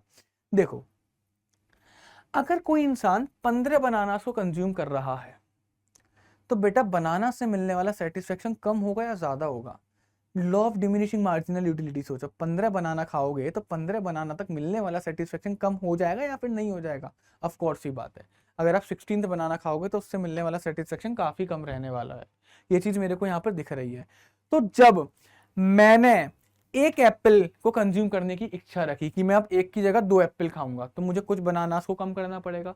तो मैंने 5 बनानास कम इस वजह से करे क्योंकि बनाना से सेटिस्फेक्शन मिल रहा था वो बहुत कम मिल रहा था एक बनाना से। तो इसी वजह से एक एप्पल के बराबर सेटिस्फेक्शन रखने की वजह से मुझे ज्यादा बनानास को क्या करना पड़ा? सेक्रीफाइस करना पड़ा। अब मैंने खाली 10 बनानास खाए 2 एप्पल के साथ, तो यानी कि बनाना से जो मिलने वाला सेटिस्फेक्शन है, क्योंकि मैंने कंजम्पशन कम कर दिया तो उससे मिलने वाला सेटिस्फेक्शन बढ़ रहा होगा। तो इसी वजह से दोबारा में मैंने 4 करे, थोड़े कम करे, फिर मैंने 3 करे, फिर मैंने 2 करे। क्लियर है नहीं क्लियर है? तो यहाँ से मुझे क्या पता लगा कि पहली बार में तो मैंने 5:1 यानी कि एक एप्पल के लिए 5 बनानास को सेक्रीफाइस करा, फिर मैंने एक एप्पल के लिए 4 बनानास को सेक्रीफाइस करा, फिर मैंने 3 बनानास को सेक्रीफाइस करा एक एप्पल के लिए, फिर मैंने 2 बनानास को सेक्रीफाइस करा, एक सेकंड, पहली बारी में तो आएगा नहीं, दूसरी में आएगा ना। पहले मैंने 5 बनानास को सेक्रीफाइस करा एक एप्पल के लिए, फिर मैंने 4 बनानास को सेक्रीफाइस करा एक एप्पल के लिए, फिर 3 बनानास को सेक्रीफाइस करा एक एप्पल के लिए, फिर 2 बनानास को सेक्रीफाइस करा एक एप्पल के लिए। बात आप समझे या फिर नहीं समझे? तो ये मेरा क्या निकल कर आया? ये मेरा निकल कर आया marginal rate of substitution, MRS। बच्चों क्या निकल कर आया? Marginal rate of substitution. देखो इधर MRS क्या होता है? MRS refers to the rate at which the commodity can be substituted with each other। अब देख रहे हो ना, यही वो रेट दिखा रहा है नहीं दिखा रहा? 5 के बदले 1 को सब्सटीट्यूट करा, 4 के बदले 1 को सब्सटीट्यूट करा, ये मार्जिनल रेट ऑफ सब्सटीट्यूशन। इसे हम क्या बोलते हैं? इसे हम स्लोप भी बोलते हैं। क्या बोलते हैं? स्लोप भी बोलते हैं। और जो MRS का फॉर्मूला निकल कर आता है वो क्या निकल कर आता है? Change in good sacrificed divided by change in goods more consumed. हमारे वाले केस में बनानास को सेक्रीफाइस कर रहे थे, एप्पल को ज्यादा कंज्यूम कर रहे थे। अब MRS डिमिनिश क्यों होता है? Because of the law of diminishing marginal utility. क्योंकि पहले लॉ ऑफ DMU की वजह से ही तो हमें कम सेटिस्फेक्शन मिल रहा था, तो इस वजह से हम लोग ज्यादा सेक्रीफाइस करने को तैयार थे। फिर ज्यादा सेक्रीफाइस करा तो हमारा कंजम्पशन कम हो गया, जब कम कंजम्पशन पे हम लोग कम सेक्रीफाइस करने को तैयार हैं। तो लॉ ऑफ DMU की वजह से ही हमारा MRS क्या होता है? डिक्रीजिंग होता है, हमारा MRS फॉल करता है। और जब हमारा MRS फॉल करता है, उसी का रीजन है जो हमारा इंडिफरेंस कर्व बनता है वो कॉन्वेक्स टू द ओरिजिन निकल कर आता है।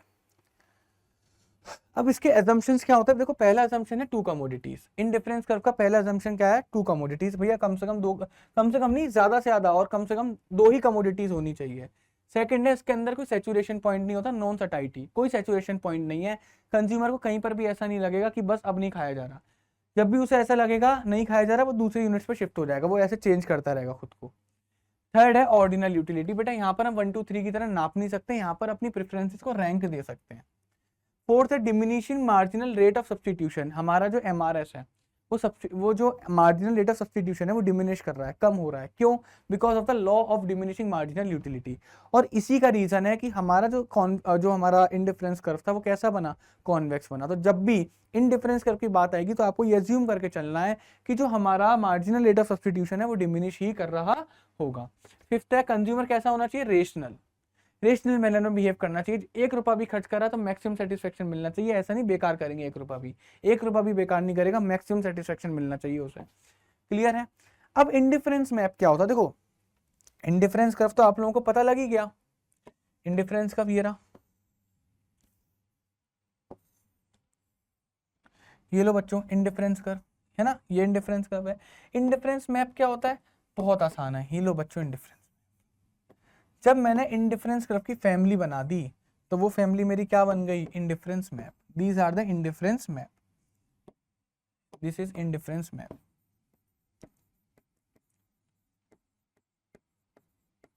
Indifference map. So indifference map refers to the family of indifference curve. इसको क्या बोलते हैं हम लोग? फैमिली ऑफ इंडिफरेंस कर्व भी बोलते हैं। That represent preferences over all the bundles of the. Clear है? इसके अंदर एक बात ध्यान रखना, जो इंडिफरेंस कर्व ओरिजिन से जितना दूर होगा वो उतना ज्यादा सेटिस्फेक्शन दे रहा होगा। तो अगर मैं इनको नंबर दूं ABCD, तो मैक्सिमम सेटिस्फेक्शन कौन सा इंडिफरेंस कर्व देगा? मैक्सिमम सेटिस्फेक्शन देगा बच्चों आपका इंडिफरेंस कर्व D। और मिनिमम सेटिस्फेक्शन कौन सा देगा? जो सबसे पास वाला है। पास वाला कौन सा है बच्चों? पास वाला कौन सा है? पास वाला है सबसे A। तो इंडिफरेंस कर्व A पर आपको मिनिमम सेटिस्फेक्शन मिलेगा और इंडिफरेंस कर्व D पर आपको मैक्सिमम सेटिस्फेक्शन मिलने वाला है। कोई प्रॉब्लम इसमें नहीं है।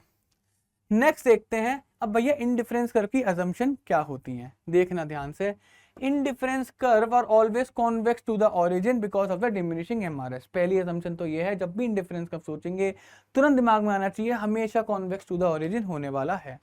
Indifference curve slopes downward, by the indifference curve is sloping downward. भैया इंडिफरेंस कर्व डाउनवर्ड स्लोप क्यों कर रहा है, ऐसे स्लोप क्यों कर रहा है, उसका रीजन है क्योंकि जो एक्स एक्सिस थे हमारे, एक्स एक्सिस पे एप्पल थे ना, अब एप्पल तो कर रहे थे हमारे इंक्रीज, और दूसरा जो गुड्स था बनाना वो क्या कर रहा था, डिक्रीज। तो एक गुड इंक्रीज होने की वजह से और दूसरा गुड डिक्रीज होने की वजह से हमारा इंडिफरेंस कर्व डाउनवर्ड स्लोपिंग कर रहा है, और उसका शेप कॉन्वेक्स क्यों हो रहा है, because of the diminishing MRS. बात आ गई समझ में।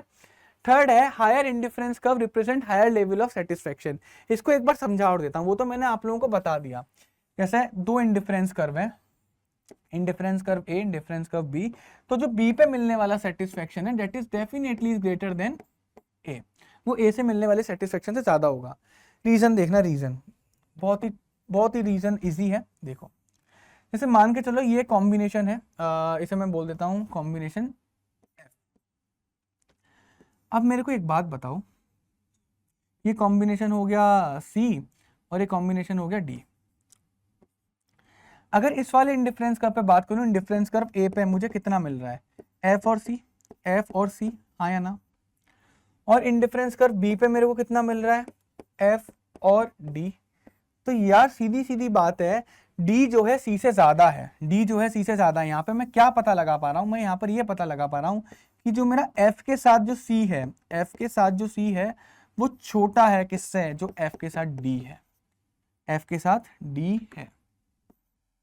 क्यों, क्योंकि डी जो है सी से बड़ा है, तो एफ प्लस सी जो है छोटा होगा हमेशा किससे, एफ प्लस डी से। ये तो बात आ गई ना आप लोगों के समझ में, क्लियर है नहीं क्लियर है, क्योंकि जो मेरा सी है वो डी से छोटा है, तो अगर मैं एफ के साथ सी खाऊंगा उससे मेरे को कम मजा आएगा अगर मैं एफ के साथ डी खाऊंगा। तो बात आ गई समझ में या फिर नहीं आई, क्लियर है। यही रीजन है कि हमेशा जितना दूर हमारा इंडिफरेंस कर्व होगा हमारे ओरिजिन से, उतना ज्यादा हमें सेटिस्फेक्शन मिलने वाला है, उतना ज्यादा हमें सेटिस्फेक्शन इससे मिलने वाला है। क्लियर है। फोर्थ है indifference curve can never intersect each other, indifference curve कभी भी आपस में इंटरसेक्ट नहीं करेंगे। देखो इसका और क्यों नहीं करेंगे देखना, मान के चलो ये एक है, ये एक मैंने इंडिफरेंस कर्व बनाया, ये मैंने एक दूसरा इंडिफरेंस कर्व बनाया, आपस में इंटरसेक्ट करते हुए। अब अगर हम इस पॉइंट से ऊपर को देखेंगे तो हम क्या देख रहे हैं, हम क्या देख रहे हैं कि ए से जो मिलने वाला सेटिस्फेक्शन है वो कम है बी से, हाँ है ना, इस पॉइंट से ऊपर। और इस पॉइंट के बाद क्या देखेंगे, ए से मिलने वाला सेटिस्फेक्शन ज्यादा है बी से। ऐसा कैसे हो सकता है, हो ही नहीं सकता। बात ही समझ में, हो ही नहीं सकता, क्योंकि एक अलग इंडिफरेंस कर्व हमेशा एक अलग लेवल ऑफ सेटिस्फेक्शन दिखाएगा। बात आई समझ में नहीं आई, क्योंकि हमने पीछे पढ़ा था कि हर एक इंडिफरेंस कर्व पे हमेशा सारे पॉइंट्स वैसे होंगे जिसपे मिलने वाला सेटिस्फेक्शन हमेशा सेम होगा। तो अगर इस पॉइंट पर सेटिस्फेक्शन मिलने वाला छोटा है बी से, तो ए से ए पे मिलने वाला सेटिस्फेक्शन हमेशा बी से छोटा रहेगा, हमेशा बी से छोटा रहेगा। तो ये ऐसा तो बिल्कुल भी नहीं बनेगा, हाँ ये ऐसे जरूर बन सकता है, इस तरीके से, ये ए हो गया ये बी हो गया, तो इससे ये डिफरेंस पता लग रहा है कि ए से मिलने वाला सेटिस्फेक्शन हमेशा बी से कम होगा। बात आ गई समझ में, क्लियर है या फिर नहीं है। तो इस वजह से कभी भी इंटरसेक्ट नहीं करेंगे, क्योंकि हमेशा इंडिफरेंस कर्व पे मिलने वाला सेटिस्फेक्शन कांस्टेंट होगा। और यहाँ पे क्या हो रहा है कि एक बढ़ रहा है एक कम हो रहा है, ऐसा कभी भी नहीं होगा। बात आई समझ में, क्लियर है नहीं क्लियर है। दूसरा, an indifference curve can neither touch X axis और नॉर वाई एक्सिस। देखो सपोज करो, देखो बच्चों ध्यान से देखना, अगर मान के चलो एक इंडिफरेंस कर्व वाई एक्सिस को टच कर गया, इसका मतलब क्या है कि इस पॉइंट पर x इज इक्वल टू 0 हो गया, यानी कि x की कोई वैल्यू नहीं होगी, एक कमोडिटी हम कंज्यूम ही नहीं कर रहे, यही तो मतलब इसका निकल कर आया। और बच्चों इंडिफरेंस कर्व के ही अजम्पशन में बोला गया था, या फिर इसके ऑर्डिनल यूटिलिटी के अजम्पशंस में, ये देखो यहाँ पर ये रहा, इंडिफरेंस कर्व के अजम्पशन नहीं बोला गया था टू कमोडिटीज कम से कम होनी चाहिए, कम से कम टू कमोडिटीज होनी चाहिए। ये यहाँ पर अजम्पशंस नहीं है, यहाँ पे प्रॉपर्टीज हैं। बात आ गई समझ में आप लोगों के, क्लियर है नहीं क्लियर। तो अजम्पशन में खुद बोला गया कम से कम दो कमोडिटीज होनी चाहिए, हाँ या ना, कम से कम नहीं मतलब दो कमोडिटीज होनी चाहिए। और यहाँ पर बोला गया है कि एक कमोडिटी है ही नहीं अगर टच कर जाएगा किसी भी एक्सिस को। तो अगर मैं दूसरा केस यहाँ पे बनाता हूँ भाई, ये वाला, अगर हमारा इंडिफरेंस कर्व जो है हमारे वाई एक्सिस को टच कर रहा है, सॉरी एक्स एक्सिस को टच कर रहा है, तो उसका मतलब क्या हो गया कि इस पॉइंट पर y इक्वल टू 0 होगा। तो जब भी एक्सिस को टच करेगा ना, तब एक कमोडिटी 0 हो जाएगी, जो कि इंडिफरेंस कर्व की ही अजम्पशन को गलत बता देगा इस वजह से। तो कोई भी जो हमारा कर्व है वो ना तो एक्स एक्सिस को टच करेगा ना ही वाई एक्सिस को टच करेगा। तो आइए अब देखते हैं हम लोग बजट लाइन को। क्या होता है बजट लाइन?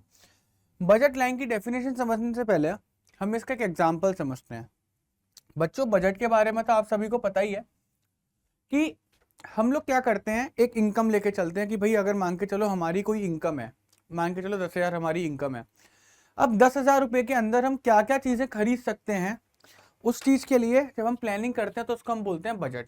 कि हमारा जो खर्चा है वो हमारी इनकम के बराबर हो जाना चाहिए, लेकिन इनकम से ज़्यादा नहीं होना चाहिए।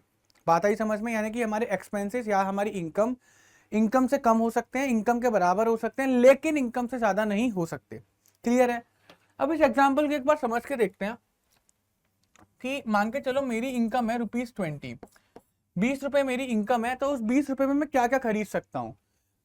कुछ कॉम्बिनेशंस बनेंगे। अगर मैं एप्पल खरीदने जा रहा हूँ और मैं बनानास खरीदने जा रहा हूँ तो कुछ कॉम्बिनेशंस बनेंगे। फॉर एग्जाम्पल कॉम्बिनेशन ई मेरे को क्या बोलता है कि मैं एप्पल खरीदूंगा ही नहीं, मैं खाली 2 रुपए का एक बनाना, तो 20 रुपए में जब 2 रुपए का एक बनाना खरीदूंगा तो 10 बनानास आएंगे। तो मैं यहाँ पे क्या देखता हूँ कि अगर मैं एक भी एप्पल नहीं खरीदता और मैं 2 रुपए का 10 बनाना खरीदता हूँ तब भी मेरे 20 रुपए लगे।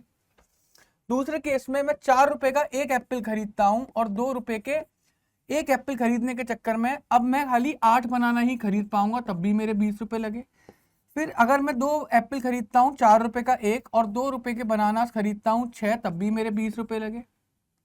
और अगर मैं 3 एप्पल खरीदता हूं 4 रुपए के और 2 रुपए के 4 बनानास खरीदता हूं तब भी मेरे 20 रुपए लगे।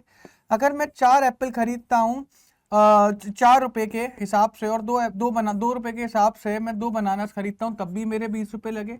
और एंड में अगर मैं पूरा का पूरा पैसा 4 रुपए के 5 एप्पल पे लगा दूं और बनानास एक भी ना खरीदूं तब भी बच्चों मेरे 20 रुपए ही लगे। तो आप क्या देख पा रहे हो कि 20 रुपए के अंदर मैं एप्पल और बनाना के कुछ कॉम्बिनेशन खरीद पा रहा हूं। क्लियर है? नहीं क्लियर है? और मेरे 20 रुपए ही खर्च हो रहे हैं।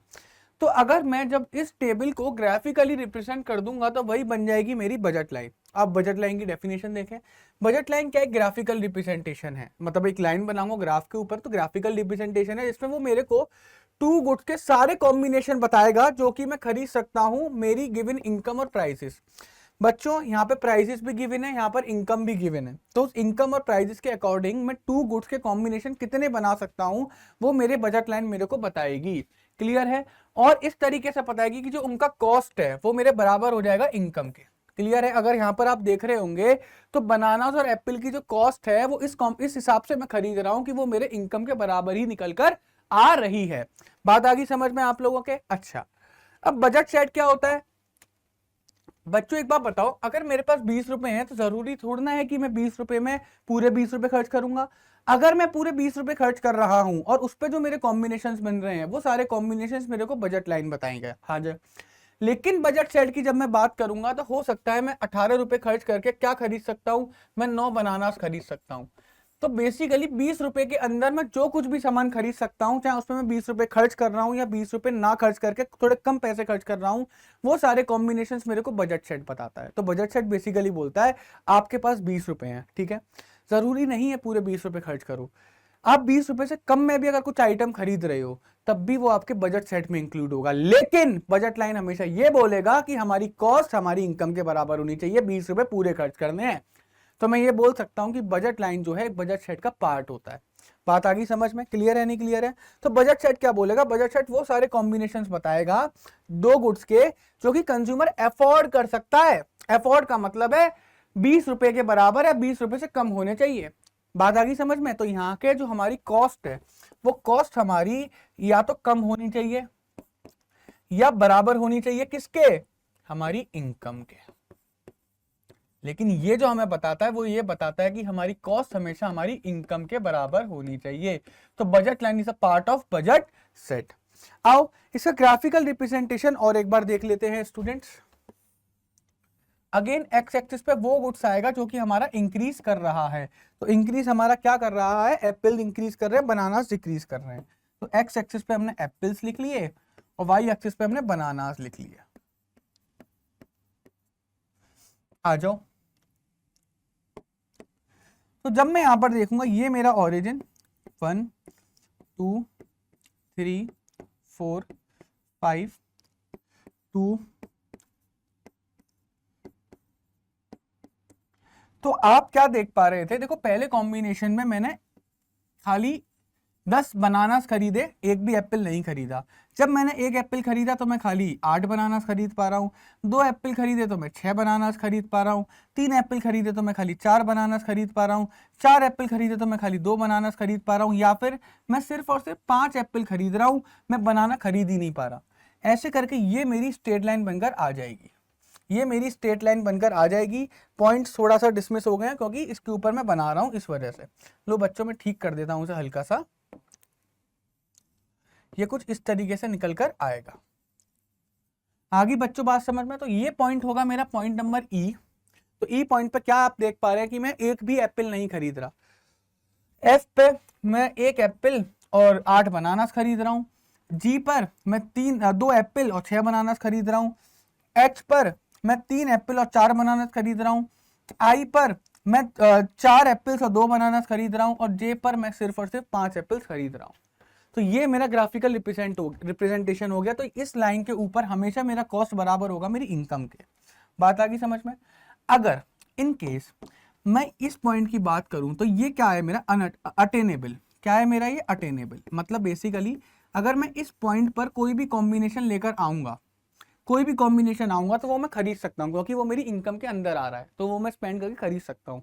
लेकिन अगर कोई पॉइंट इधर है तो वो क्या हो जाएगा, अनअटेनेबल। भाई मैं अपनी इनकम से ऊपर कैसे खरीद सकता हूँ, मैं खरीद ही नहीं सकता अपनी इनकम से ऊपर। बात आ गई बात समझ में। तो अगर कोई पॉइंट बजट लाइन के बाहर जा रहा है तो वो अनअटेनेबल होगा क्योंकि मैं अपनी इनकम से ज्यादा कोई प्रोडक्ट खरीद नहीं सकता। अगर वो अंदर आ रहा है तो मैं उसे खरीद सकता हूँ, वो अटेनेबल है क्योंकि वो मेरी इनकम के अंदर आ जाएगा। बात आ गई आप लोगों के समझ में। ये है मेरी बजट लाइन। क्या है मेरी, ये है बजट लाइन। अब देखो आगे important points regarding the budget line. Budget line slopes downward. पता ही आप लोगों को why it is slopes downward, because Apple हम ज्यादा करते चले जा रहे हैं, बनानास हम कम करते चले जा रहे हैं। जब भी एक फिक्स्ड इनकम में हम एक यूनिट को ज्यादा खरीदेंगे तो हमें दूसरी यूनिट कम करनी पड़ेगी, जिसकी वजह से हमारी जो हमारी वो है स्लोप है वो डाउनवर्ड है। क्लियर है। Second, bundle which cost exactly equal to consumer's money lie on the budget line. तो भैया बजट लाइन पर जितने भी पॉइंट्स आएंगे यानी कि E F G H I जे, ये वो सारे पॉइंट है जहां पर कॉस्ट मेरा इनकम के बराबर है। ठीक है। और बजट लाइन से कम वो वाले पॉइंट आएंगे जहां पर कि मेरा कॉस्ट जो है वो इनकम से कम है। ये बजट लाइन के अंदर वाला पार्ट है। और बजट लाइन के बाहर मेरे वो सारे पॉइंट जाएंगे जो मेरी कॉस्ट जो है वो इनकम से ज्यादा आ रही है। और ये क्या है, अनअटेनेबल। इसको मैं अटेन ही नहीं कर सकता, अचीव ही नहीं कर सकता। थर्ड है cost which cost less than the consumers money shows under spending. Under spending दिखाता है कि पूरे पैसे खर्च ही नहीं करे, और ये कहाँ आते हैं, इनसाइड द बजट लाइन। यही चीज मैंने बताई है। और वो बंडल जो कि कॉस्ट ज्यादा करते हैं इनकम से, वो are not available to the consumer, वो कंज्यूमर खरीद ही नहीं सकता। और वो पॉइंट कहाँ आते हैं, बजट लाइन के बाहर आते हैं। ये सेम चीज मैंने आपको यहाँ पर बताई है। आगे देखते हैं बजट लाइन का स्लोप क्या होता है। भाई सीधी बात है, बजट लाइन का स्लोप इज इक्वल टू वही same change in sacrificed units, कितना सेक्रीफाइस करा, divided by change in gained unit, कितना मैंने गेन करा, वो मेरे डिनोमिनेटर में आ जाएगा। कोई प्रॉब्लम इसमें बिल्कुल भी नहीं है। और मेरी जो स्लोप रहने वाली है वो क्या रहने वाली है, कांस्टेंट रहने वाली है। कांस्टेंट रहने वाली है स्लोप। स्लोप मेरी कांस्टेंट क्यों रहने वाली है, क्योंकि मेरा प्राइस क्या है, कांस्टेंट है। चाहे वो एक्स का प्राइस सही, चाहे वो वाई का प्राइस सही, दोनों के प्राइसेस क्या है, कांस्टेंट है। यानी कि एप्पल का भी प्राइस कांस्टेंट है और बनानास के भी प्राइस कांस्टेंट है। प्रॉपर्टी क्या होती है, डाउनवर्ड स्लोपिंग बता दिया, क्योंकि एक यूनिट को ज्यादा खरीदने के लिए दूसरे यूनिट को कम खरीदना पड़ेगा क्योंकि इनकम हमारी फिक्स है इस वजह से। और बजट लाइन हमारी स्ट्रेट लाइन इस वजह से होती है क्योंकि हमारा प्राइस रेशियो से वो कैलकुलेट होती है।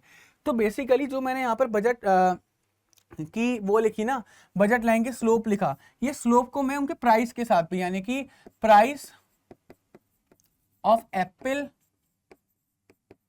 डिवाइडेड बाय प्राइस ऑफ बनाना भी कर सकता हूं। ये भी सेम ही बनाकर देगा, मेरे को सेम ही बनाकर देगा। रीजन क्योंकि प्राइस जब कांस्टेंट है तो उनका रेशियो भी कांस्टेंट निकलेगा, और जब रेशियो कांस्टेंट निकलेगा तो स्लोप भी कांस्टेंट निकलेगा, और जब स्लोप कांस्टेंट है तो हर लाइन मेरी स्ट्रेट लाइन बनेगी। That is why the budget line is always a straight line.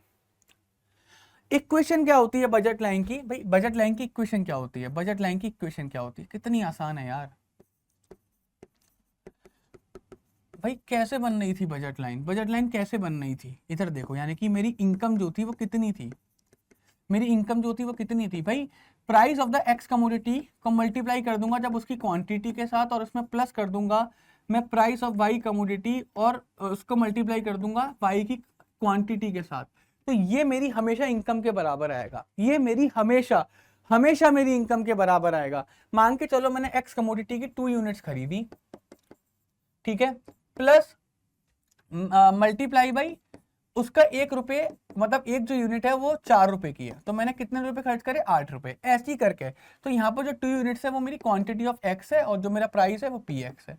तो इस तरीके से पी वाई और क्यू वाई भी होगा। जब इनका हम लोग मल्टीप्लाई करके प्लस करेंगे तो वो हमेशा हमारी इनकम के बराबर बैठेगा, और यही होती है हमारी बजट लाइन की इक्वेशन। नेक्स्ट है बजट लाइन कब शिफ्ट करेगा? या तो बजट लाइन हमारी राइट वर्ड शिफ्ट करेगी, या लेफ्ट वर्ड शिफ्ट करेगी, या फिर रोटेट करेगी। ऐसा कब होगा? 2 केस में होगा, जब मेरी इनकम चेंज होगी या फिर price of the commodities change होंगे। या तो जब प्राइस चेंज होंगे या इनकम चेंज होगी, उसी दोनों केसेस में जो है मेरी बजट लाइन के अंदर भी चेंजेस आएंगे, या तो right word shift, left word shift, या फिर रोटेशन। आओ देखते हैं इनका क्या इंपैक्ट पड़ेगा। When there is a change in income of the consumer, income of the consumer में जब चेंज आएगा, ये मेरी बजट लाइन है, ठीक है, ये लो, ये मेरी बजट लाइन है। एक सेकंड, आपको दिख नहीं रही होगी, मैं दोबारा इससे बना देता हूं। ये मेरी बच्चों बजट लाइन है, ठीक है, ये मेरी बजट लाइन है। अब बजट लाइन के अंदर चेंज आएगा, ये लो। अगर मैं बजट लाइन को लेफ्ट वर्ड शिफ्ट करता हूं, लेफ्ट वर्ड शिफ्ट, तो left word shift budget line क्यों होगी? क्योंकि मेरी इनकम में चेंज है। तो इनकम में क्या चेंज आएगा कि मेरी budget line leftward shift कर गई? Budget line leftward shift कर गई, इसका क्या मतलब है कि अब मैं कम कमोडिटीज खरीद पा रहा हूंगा अपनी इनकम के अंदर। तो यहां पर जब मेरी इनकम चेंज हुई है और मेरे प्राइसेस कांस्टेंट है, तो उसका मतलब ये है कि मेरी इनकम कम हो गई होगी। तो जब आपके प्राइसेस कांस्टेंट हो और आपकी इनकम कम हो जाए, तो इसका मतलब क्या है कि आपकी बजट लाइन जो है लेफ्ट वर्ड शिफ्ट कर जाएगी। क्या कर जाएगी? लेफ्ट वर्ड शिफ्ट कर जाएगी। अब देखो, budget line shift to the left, budget line leftward shift कर जाएगी जब हमारी इनकम कम हो जाएगी और प्राइसेस क्या रहेंगे? कांस्टेंट रहेंगे। बात आ गई समझ में? कोई प्रॉब्लम? और ऑन द अदर हैंड, अगर मेरी budget line right word shift कर गई, तो इसका मतलब ये है कि मेरी बजट लाइन में मेरी जो इनकम थी वो इंक्रीज कर गई और प्राइसेस क्या है? कांस्टेंट है। तो ये आपको देखना पड़ेगा कि चेंज आ क्यों रहा है। इनकम की वजह से आ रहा है, प्राइसेस की वजह से आ रहा है। अगर इनकम की वजह से चेंज आ रहा है और इनकम बढ़ रही है, प्राइसेस कांस्टेंट है, तो राइट वर्ड शिफ्ट। इनकम कम हो रही है और प्राइसेस कांस्टेंट है, तो लेफ्ट वर्ड शिफ्ट। एक बात याद रखना, हमेशा केस कैसा बनेगा? अगर इनकम में चेंज आ रहा होगा तो प्राइस कांस्टेंट होंगे, और प्राइसेस में चेंज आ रहा होगा तो इनकम कांस्टेंट होगी। दोनों एक बार में चेंज नहीं हो रहे होंगे। क्लियर है? नहीं क्लियर है? तो जब भी बच्चों इनकम बढ़ रही होगी, राइट वर्ड शिफ्ट। जब भी बच्चों इनकम कम हो रही होगी, लेफ्ट वर्ड शिफ्ट। बहुत ईजी है। क्लियर है? आगे जाते हैं। अब when there is change in prices, सब प्राइसेस के अंदर चेंज आए। यार मेरे को एक बात बताओ, मेरे को सिंपल से एक बात बताओ, जब प्राइसेस इंक्रीज होंगे, इनकम कांस्टेंट है, प्राइसेस में चेंज आ रहा है तो इनकम कांस्टेंट है। जब मेरे प्राइसेस इंक्रीज होंगे तो मैं ज्यादा गुड्स खरीदूंगा, कम खरीद पाऊंगा? सोच के बताओ, महंगाई हो गई यार, अब मैं अपनी इनकम में कम ही सामान खरीद पा रहा हूं। तो यहां पर उल्टा हो रहा है। अगर मेरे दोनों गुड्स के प्राइसेस बढ़ेंगे, अगर मेरे दोनों गुड्स के प्राइसेस में चेंज आएगा, तो मेरी जो बजट लाइन होगी या तो वो राइट वर्ड शिफ्ट करेगी या फिर लेफ्ट वर्ड शिफ्ट करेगी। अब देखना ध्यान से कैसे। लेफ्ट वर्ड शिफ्ट कब करेगी? वो लेफ्ट वर्ड शिफ्ट कब करेगी? वो लेफ्ट वर्ड शिफ्ट तभी करेगी जब मेरे दोनों प्राइसेस के गुड्स क्या हो जाएंगे? महंगे हो जाएंगे। तो लेफ्ट वर्ड शिफ्ट कब होगा बच्चों? लेफ्ट वर्ड शिफ्ट कब होगा? लेफ्ट वर्ड शिफ्ट तब होगा जब मेरे prices of both the goods increase कर देंगे। Prices of both the goods increase कर देंगे, इंक्रीज, तब क्या होगा? लेफ्ट वर्ड शिफ्ट होगा। और बच्चों राइट वर्ड शिफ्ट कब होगा? राइट वर्ड शिफ्ट कब होगा? राइट वर्ड शिफ्ट तब होगा जब मेरे prices of both the goods, जब मेरे prices of both the goods कम हो जाएंगे, जब सस्ते हो जाएंगे तो ज्यादा खरीद लूंगा ना, prices of both the goods क्या हो जाएंगे, डिक्रीज कर जाएंगे, डिक्रीज कर जाएंगे। बात आ गई समझ में आप लोगों के? कोई प्रॉब्लम इसमें नहीं है, बहुत आसान है। अब सेकंड केस बनता है when change in price of the commodity on x axis. ध्यान देना, अब एक्स एक्सिस के कमोडिटी के प्राइसेस में चेंज आ रहा है, तो यानी कि जो बजट लाइन वाई एक्सिस से बनेगी उसके अंदर कोई भी चेंज नहीं होगा, वाई एक्सिस पे कोई भी चेंज नहीं होगा, एक्स एक्सिस पे चेंज होगा, या तो आगे खिसक जाएगा या फिर पीछे आ जाएगा। अब मेरे को बताओ प्राइसेस चेंज हो रहे हैं काफी किसमें, एक्स एक्सिस वाले गुड्स में, वाई एक्सिस में कोई भी चेंज नहीं आ रहा, तो ग्राफ कुछ ऐसे बनेगा। तो इसमें जो राइट रोटेशन हुआ, राइट वर्ड जो रोटेट करा ये, वो राइट वर्ड रोटेट कब करेगा, तो जब मेरा गुड होगा on x axis, goods on x axis, उसके जो प्राइस हैं वो क्या हो जाएंगे, कम हो जाएंगे। तो एक्स एक्सिस के जब प्राइस कम हो जाएंगे तो मेरा जो बजट लाइन है वो राइट वर्ड खिसक जाएगा, राइट वर्ड रोटेट हो जाएगा। और लेफ्ट वर्ड रोटेट कब होगा, और लेफ्ट वर्ड रोटेट बच्चों बताना कब होगा, जल्दी बताइए, कमेंट बॉक्स में लिखिए। जब मेरे goods on x axis, goods on x axis का जो प्राइस है वो क्या हो जाएगा, बढ़ जाएगा। बच्चों महंगाई हो गई तो हम कम खरीद पाएंगे, यानी कि लेफ्ट वर्ड रोटेट हो गया। ये तब होगा जब खाली एक कमोडिटी के अंदर चेंजेस आएंगे और वो कमोडिटी एक्स एक्सिस के ऊपर लाई करती होगी। क्लियर है? नेक्स्ट देखिए, change in price of the commodity on Y axis, commodity on Y axis.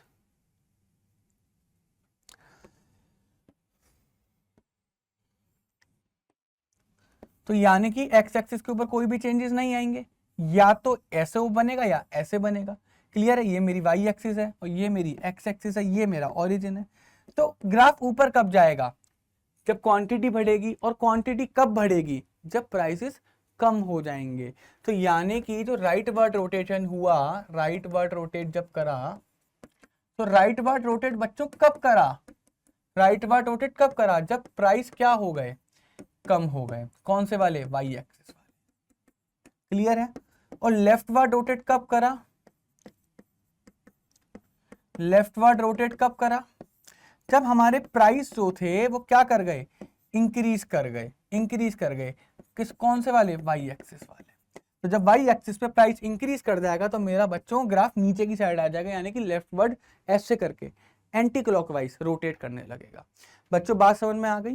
तो यहीं पर आपका ये वाला चैप्टर खत्म होता है। आई होप आप लोगों को पूरा चैप्टर डिटेल में समझ में आ गया होगा। बहुत ही इंटरेस्टिंग, बहुत ही इंपॉर्टेंट चैप्टर था। काफी चीजें आप लोगों ने इस चैप्टर के बारे में सीखी।